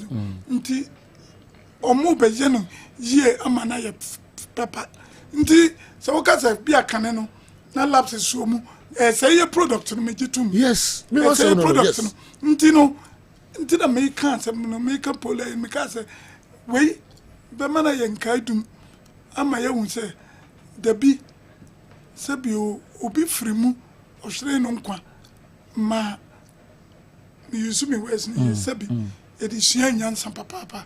Okay. So on the mention. The going forward, sabiti sami bechem. Support our park so. Me I will make sure you are arrested. Police in Anchiwa. I will call the coordinator and tell her. So on the mention. Yeah. But NRT this is not the first time. Yes. Mama assurances. See. Omo no ye bi. Omo assurance bia but still e koso. Jo, say one thing who say my friend tuntum. Aba kumase say me ba kotoko for order. There be. Come me ba kotoko for me second team. Come ba me de ni jade na my tuntum. E che say ni braba. Ntino obia de asua nyansa. Okay. Mesra kan ne ye wodu be pray we ya den ya a chunk of it another percentage a minute percentage will even create problems. Yeah kan ka obi wo ho a on fa won say ye be kunu kura ho. Nti obetima wura park so aya de ope onsoro wo be mekuma ubibia ni oso a eye memsem nti ye nhwe efiri na ekono ye GF de ato ye de amanfo aka fa ye ho police de ato omo de amanfo aka fa omo supporters de ato pole ne de amanfo aka no ye nhwe se nyina ye be conduct uko Egypt in terms of maintaining law and order our stadium no meje de metimaka say stewards number one even before police. GFA you can say police numbers in the hall also police 50 near the 10 aba if you are the 7 or some odd way. Okay, so clubs you'll be on for me if anything stewards near 20 do you know what happened Joe clubs no Lord net here so clubs no almost day much of no me to try for the do mo ba say stewards omo na ko stewards into omo ya stewards omo say abo supporters Lord net here was a club Lord will be also be you see so much of our stewards but manya no na ya say ampa and yet say who will be who was no he for them do stewards obechem you nyameni no kwanim as I speak to you bechem we don't use stewards so because to say boom raso no COVID pension na near use steward one with the mention what's a me come no regulation be ma mention what they joke yeah so me hu say ubeta gidie biati pa majiwa di say ungu bechem animasia it's difficult to appoint you as a steward and then come police no ya before up squad no na abeto munyo bia imagine dem na steward unyo obi abagile safety and security person na angasa no edu tambia me no hamso so on dem che let alone no akofo bi bravo people down on ground trust me trust 100% so what is wow you tie ya be chem say you're very honest move ya bola when we obi abeka say ko you too authoritative so on dem che because yes you free obi o and me want say when you ready say obeshia I will never appoint you to do anything. Okay. Esim di kakra. So jo wadaro yeah. Yes so bestremo. Media do so emboa. Okay. I say nyina etimboa. Wako. The law enforcement agencies no. Ghana the ye kakraka wo mu and police for. Yakọ e de here se makoto mu nim. E chiro mu bibia se de sie no. Oso yo meye. Jo wanya. Very little you can do. What must say? This say nyina kabom. Na pushi sa. Okay. You bit macro statement from IGP upon IGP. I chance I didn't say the reason say neko because to be blame police for no be bria obi or a police no akoni training normal not Kumasi sports on can ho 10 years so duty wo Kumasi stadium okay abdom aba until duty was more about baby or try say be BBC answer no not baby but so onima say sports we are no tamakoto ko ram kura no did you see one single police or no but you see we a police presence or security or bus new room almost someone penny giddy I didn't see chairman I didn't see security and now honor free for all hooligans free for all and so to gumusomo to kwa na so mo kontokwa meanwhile police was stadium but when me say be ejina Safo Santasa Mpeti asimi musa chi asimwe kakre bi na fe mini dwa kakra. Good afternoon sir, please ask Fredachi for me if someone steals his property and the police doesn't effect any arrest and he sees the person, what will he do? So be we am there. Yes. Na police in Ejuma. Yes. So omo echi sa akrofoni ade no. Na wo police anya sa Ejuma na. Wa ade ne your property no, there na obey. Police wanna meko. Police wanna meko because obi we am there, obi otuma we am there no say police anti na meko. Every go me say kan kra. Na me na meko ya den. E dey na me. No nim here to the we are ujo. Ba wo be di akira ko ensure say wa ade no nsa be kan na e be chi nipa kro no. Yes. But going to even though a police Ejuma. But going to ba wo e your property no. Okay. And there's a police grown up. And the Mumbai ensure say, Sajuma, one more this Sajuma. That's a two or more. Yeah, but we go to the police, Anna. Yes. And the system, but he says, I want follow. It was a yes, I did, and two or more. More ensure say, yeah, two or more by all means. But how do you ensure it? By going to the same police and not it? Oh, yeah. And to work on one there. Yeah. Joe, I see my can be 3 times actually. It's a police. You call a police, almost creative sports unit in the police. In this is a cost player I coin. Then my found police and the background. Then if you punish the club. What you say now? A police now calling the Juma. They tell the police about assault case na be so akoso the minimum no player. 10 years. Police and then na Mumbai. What's that the other number 2? Yes. So I'm saying say it's a BSC. Uche case no to say the SU in me fan example. There's a sporting aspect of it of which Mrano, GF Mrano, and anybody. And there's a crime, criminal aspect of it, of which Ghana, Mra, in this case, police, court, and anybody. At the corner, them say, yeah, Sisubium. Say Ghana, Mrano, any near because they will product, you know. You push. So, boho buying. Yeah, you push. Uncle for moon pushing me and children. So, what have you done so far? About the phone go. If in there, okay. You know what pictures we are. Be cry report no GF. Wow. Wow, dem che who tell me. You know what picture we show. Be cry match commissioner and the referee after match. But we know home team. Oh, they say they sorry. They supporter no say bio. Ya man no mapa crabium. Say. Be cry be ko if na report no nim. Wow. Let me tell you something. We behind the scenes ourselves. Do baby no we say you say you to cover as many matches as possible. Yes. On GFA. Nti unso GFA ntimi employ you nipa we match ebo ha.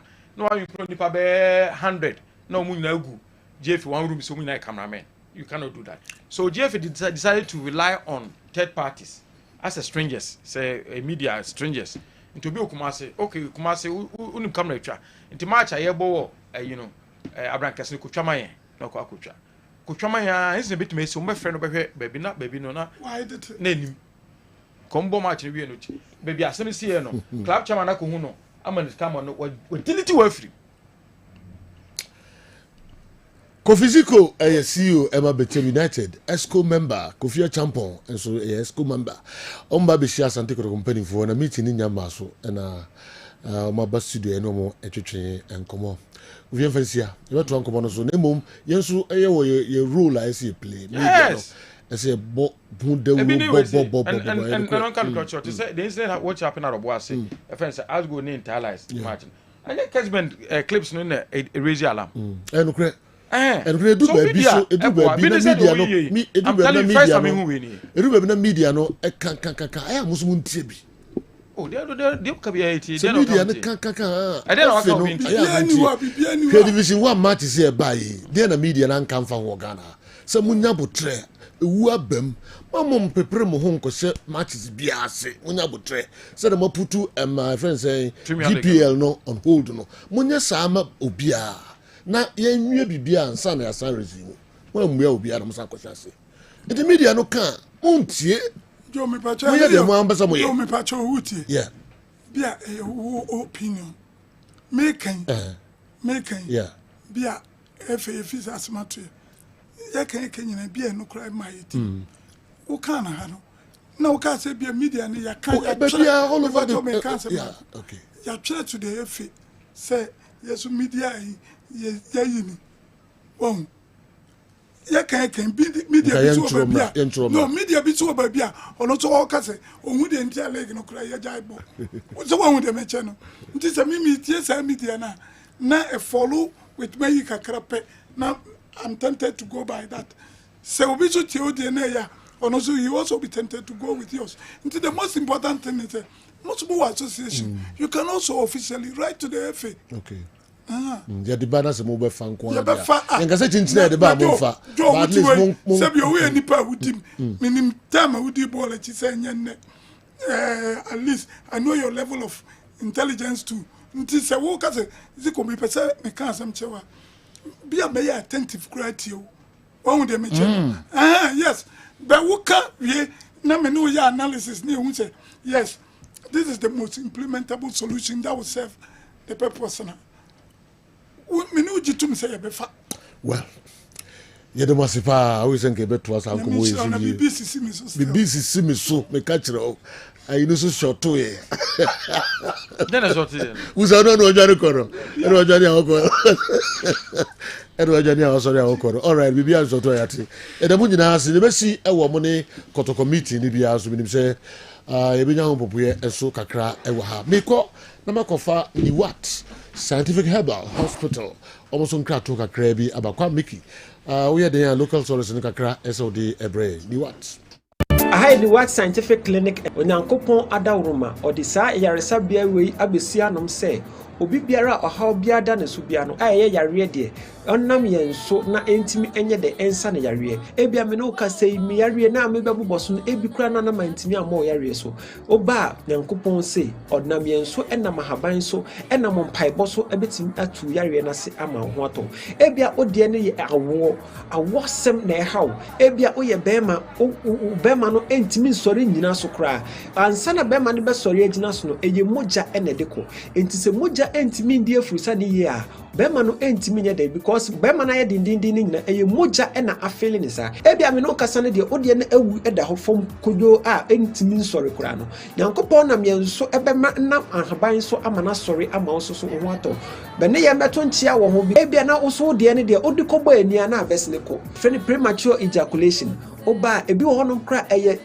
adwemu na wasi ye de ye cycle de bia me kasa bi wo honom enye dro enye bibia na ye dro oba ye no bedi nkomo na said the problem ni city no ya hwe ehunu problem no aha ye scientific clinic things ya yaresa no ye demonstrate wan kasa wo yare no na wahunu se o kono aduro na okono no wanya hotoso se said the tie bia no ho ye dey ebeto hanum ye nheda ma waduro keke ye ma waduro wa bra ye hunu problem no because amre sika ho ye dey enti se o mo obi aduro no wa onim de ya aduro ni kwakoye na se okono ma aduro na se ankwa wa nipa kro no de ne ye typhoid so say enya wa wan hwe ya ohun typhoid betimi am ye twa won so no epilepsy etwere wo ne ka say ebia na wonam a wo twahye ama wachinia enkwa me so bra ene me beto nchia ebia na wo de no eye pressure na tena so achepa ebia me no ka say uda form team stroke abubu agufom ana say yare na amana obubu agufom team a untimi sorry no frame ni hu komo wanya prostate problem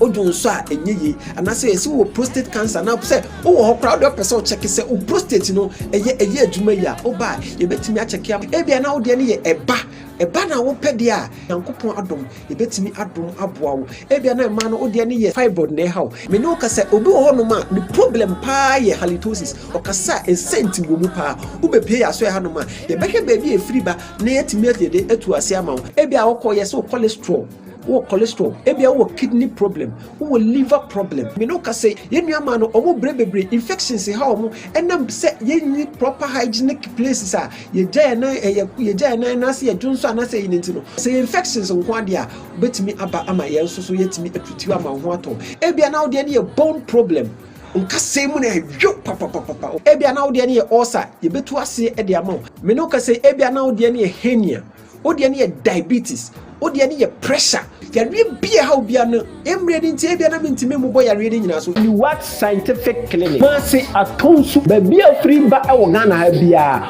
oba o se oba atonsu Monaco junction bedu a number no na wuwu on 0244 087687 ofre a mema ya ba be fa aba ho udu adansi wura banka opposite pe ene ne mo se signboard ne bo ho kakraka e ho ni what scientific clinic ubo se e ho no no ya hyehyɛ ensa crate bebre ho no adansi wura bank opposite Accra, your mile 7, Edeko Tantra Kwan so no. Janet Corner, your kwan ho pe. Ubedru mile 7 overhead, na ofre ya homa true for no a. Wherever you are in this world, either you are in Ghana or you are not in Ghana, you can call or WhatsApp us and we will arrange how to help you. What scientific clinic? Nyankopon da romanti wa hoto ebeba. Amen. I the what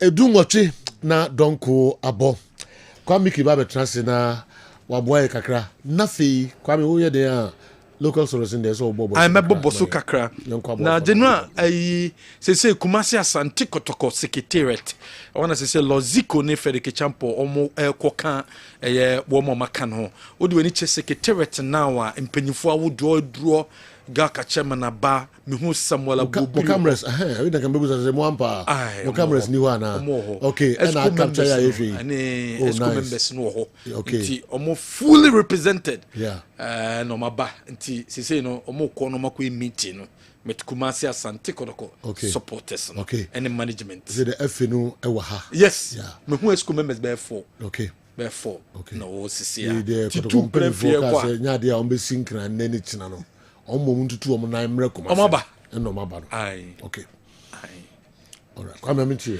January no se de sitere January no obekaya eno adwumedie sonko koso abra eye honorable Samuel Okudjeto oko presente ora for document no e de command the president of Ghana President John Dramani Mahama January kai na ye sports dia e what document ne yensa kan ye sports dia na eye miensa ene wo eye ora for document no mu sports dia miensa one eye 85 million omu yusuye e de renovate e sipon Tamale Stadium and Accra Sports Stadium.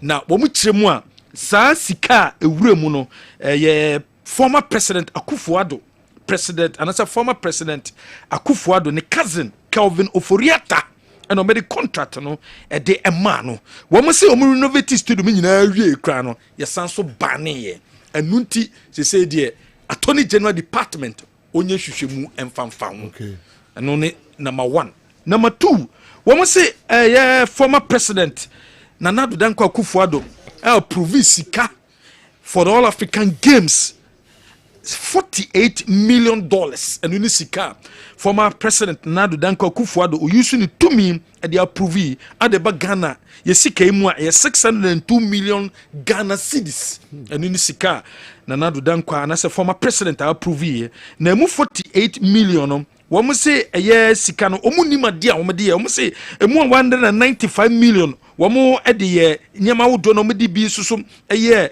infrastructure the for African Games no additionally no general womu san so spending 15 million on athletics omeduane athletes no omeduane apart from no spending 4.5 million our accreditation for journalists and also so omo de account home and a document a bond chain womo echemu a state of the nation's address omo kakan wo no so ora for se there be etena ho sa enyeye eno so yenye hwehwemu fa ho eno konante number 3 8.5 million Black Stars AFCON budget eno so womo si 8.5 million dollars ye di room for African Cup of Nations ye koboye e la Cote d'Ivoire no eno so womo si sika no o de bagana sika ma 105 million at that time and when we withdraw sika no for African Cup of Nations sika so de no a wo mu chirema wo ma hu de sika no ye de koye wo AFCON so ye koye puto ora for se da bi wo mu tena sema sika yi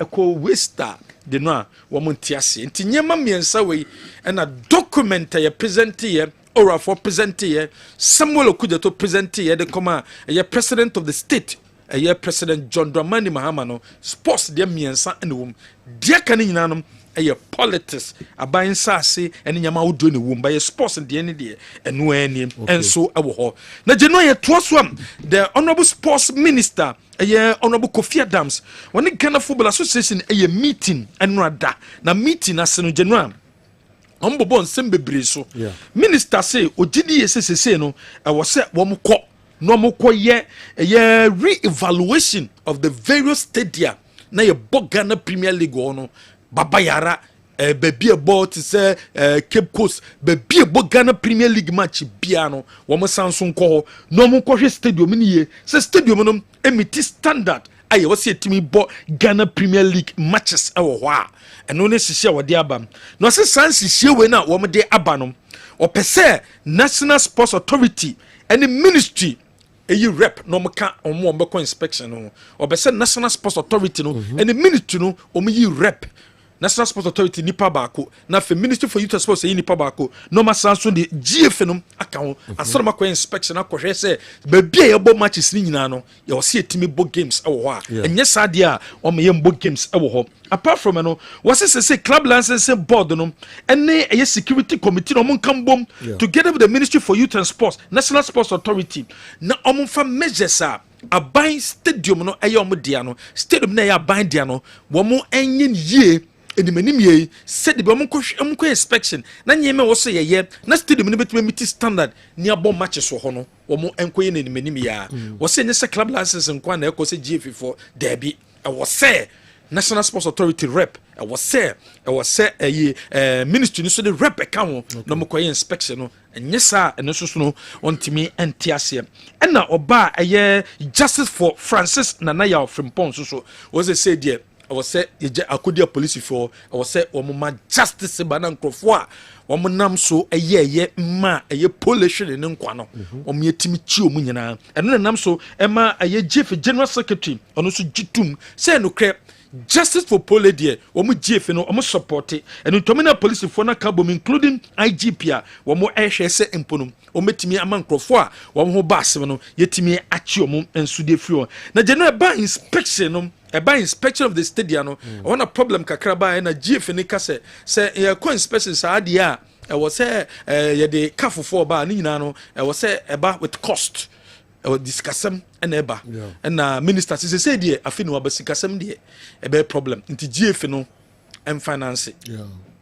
kafo no mbeba ba hwe inspection no okay na omo GF fo no catch minister say o say abai no e finance na minister say no abasikasem de there be GF no enhwe na kafo fo no mbeba no ombekwa akoye inspection na matise nipa miensa na kafo yi omo ba aba behwe e keep coast sports stadium no wasaso gitum say ni manim ye e wo say Premier League Division 1 Women's Premier League matches awudo aye boni nyina no obia observe security protocols was say no de oni IGP na be kwa kasa send Crawford de omobekọ matches no wo make sure say o ma observe security protocols no say the be matches ebebo bia no asumje beba na general o san so capture say minister kasa no was say in DSC poli de ne de ogidi say na was say last poli de no ene ntokase mekoso venue no e was say no na last bom pese no bitimi si biom eno ye nsem a etimi ekoso abra GF no o me minister honorable Kofi Adams ekosia already budget ne de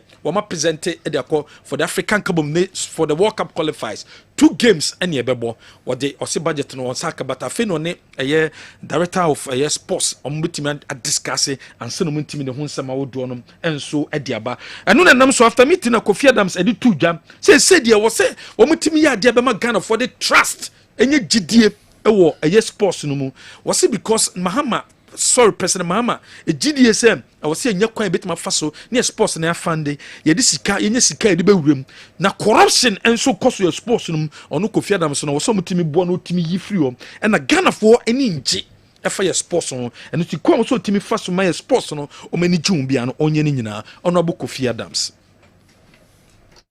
When I was receiving the scroll, we communicated a little more than he did. He was just telling me what it is that he knows is there and the kind of support that he's going to give me 24/7. And so we know what it is. Myself, I have assessed and analyzed the sports and recreational industry, and I know what it is. Well, you all know that sports has been underfunded. So infrastructure has been poor. There's been a lot of complaints of corruption and what have you. Ghanaians are not happy about what we've done to the other sports. Even in terms of football, we have focused more on just the Black Stars. And so there's a lot to be done in that area. Sports bring joy. Sports is big investment. It grows GDP in many other countries. And so we're going to do that and going to make sure that Ghana gets back to its position on the continent and beyond. We've had Kwame SG More Jumediano Ebaso Senenso Night of Love enumera yekodi do ekoso SG More nti Senenso on the 15th and Jumediano ekoso SG More yawada and I say fieda ebe and 14th adichi memenda and yekoji ni Night of Love woman bebase ebetima perform eyokodwentwi kwabena akwabua African Child woman nyina eba ebe perform ewo ho Senenso sisika ye o gate no we are singular 300 Ghana cedis titisika no 3 million pe ene eje couple 500 Ghana cedis titisika no 5 million pe ene eje brana beji wani eno dofumra na mbejimani abra kodwantwi kwabena akwabua African Child omo perform fefe ewo dwumedi na ase opetikita to a Kessben FM benya bi Love FM benya bi Sika FM Lawson FM Pure FM and na customer service of day to day supermarket wo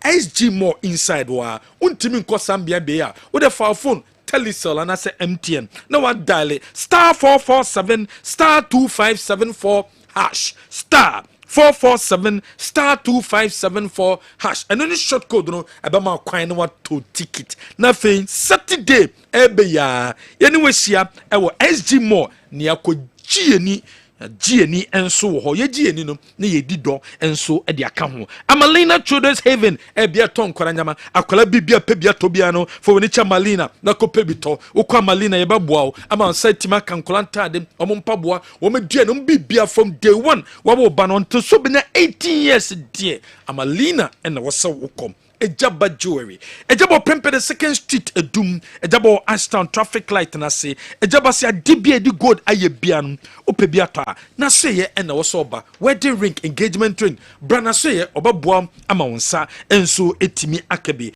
heba so company limited e de heba so criminal e de abedwa so bema bo adwuma na bema bo adwuma dia eye heba so cream and also apply heba so cream ni bi kakra bi e penis no hom after 30 minutes no akwa wash na fe bredru so no ba no e ba be di nhemu bema memu anim nguase bema de kope heba so cream ni bi na to na woni obehiem a wotima satisfy oba ni ye any drugstore chemical shop bia be ko bia no obenya bia to your number 0244 750 510 general. Okay, MTN FA Cup, a round of 16 fixtures. No man fan to join 10 FA. Brekum Chelsea, any Northern City, and Abishia. Kerala United, also the Young Apostles, and a debate ties so the day. Techiman, Liberty Youth, almost any Bechem United. And so a debate ties so. Kumasi Asante Kotoko, omni second 11 wise. And a Bishia Mediama, and so any Park Academy. Have a golden kick, any Hatchofolk, golden kick, ne Hatchofolk, true democracy, so any FC Nania, and have a Tram Divisa, and so any Gold Stars FC, and a Bishia.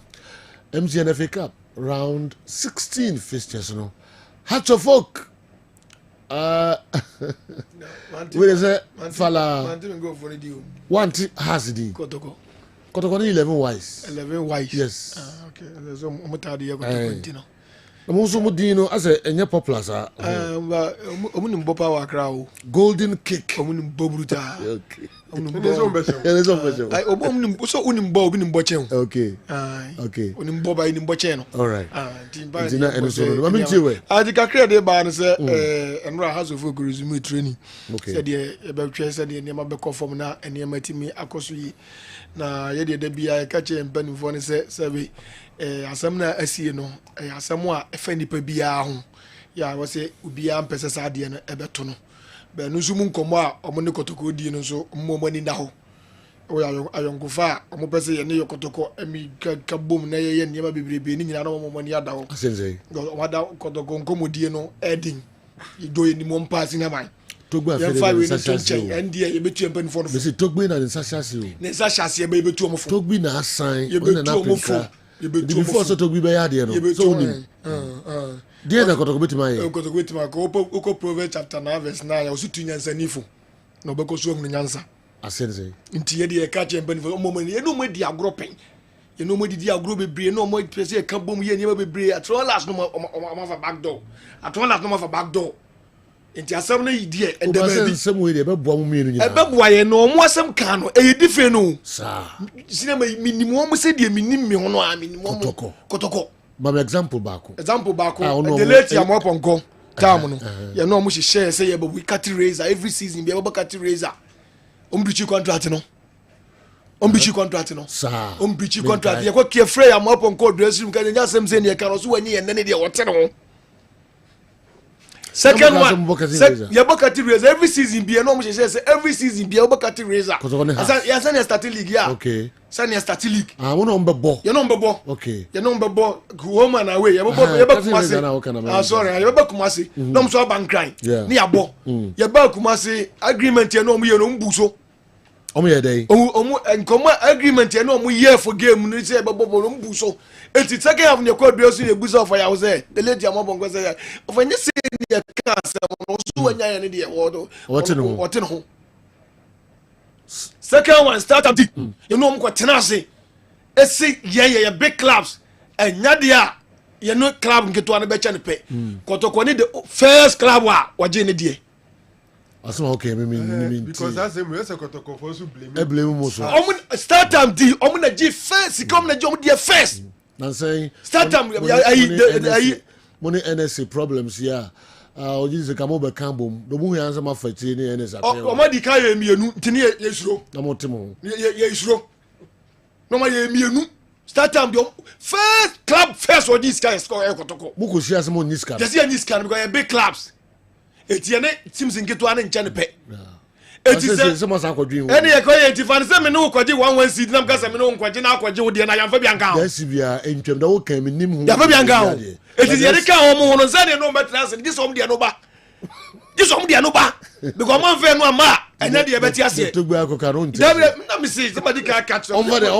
de musica ye no wa kwa kade no 1 seed ye se ye obaji usika na kwaje yamfa bianka na waka so on va do agene mra jino mo fam na se de fufuro wa yaka sa ska no ma anyi mo de ye di yamfa pepe de ne ye se ye mpene no ne nya ye kotokode na okwaji ye no different from modern na yes tie de me ka no ade no me se me na so che modern dan ba cho tie me se me no umie nya ade no 1 seed ye se ye nye me no umie nya se ye nye yam ti yan se wa kwaji wo dia yamfa bianka ho na so kwaji ye ye de ka na kwaji dada no a ne dada no na kwaji tu de bi aka ho no di no mu ni ko edawi omo fe no mra sa ne aka ho asem omo fa de omo kwaji na che no mra sa na ni usika o so fa kwaji bi o fe no mra sa ne aka ho asem anya sa asem bie no no omo waka okay mra be lawyer doctor one abo doctor me no nyina na nam ye kwaji ade no fu machi akwaji ade na okay ya fa bianka ho masin san wie mo ye ho hwie nyi dawi enti ye ka che boni for more money now pa all right yeah that's about general Maminko Ni Enterprise na Maminko wishi omu general manager happy birthday Enoch Martin a very happy birthday to you ni for sumil sejo no ejuma okay Enoch happy birthday to you wow Enoch mami so wish you happy birthday dem payedwa ewo SDMO dabe ya Saturday wow Saturday we kwa dey so dem kubi so be bani asemi don't go about you see her na breaking news of for and so about transit the money na say no nine won say share biom na e foforo ebebram ye dem se pa Pause.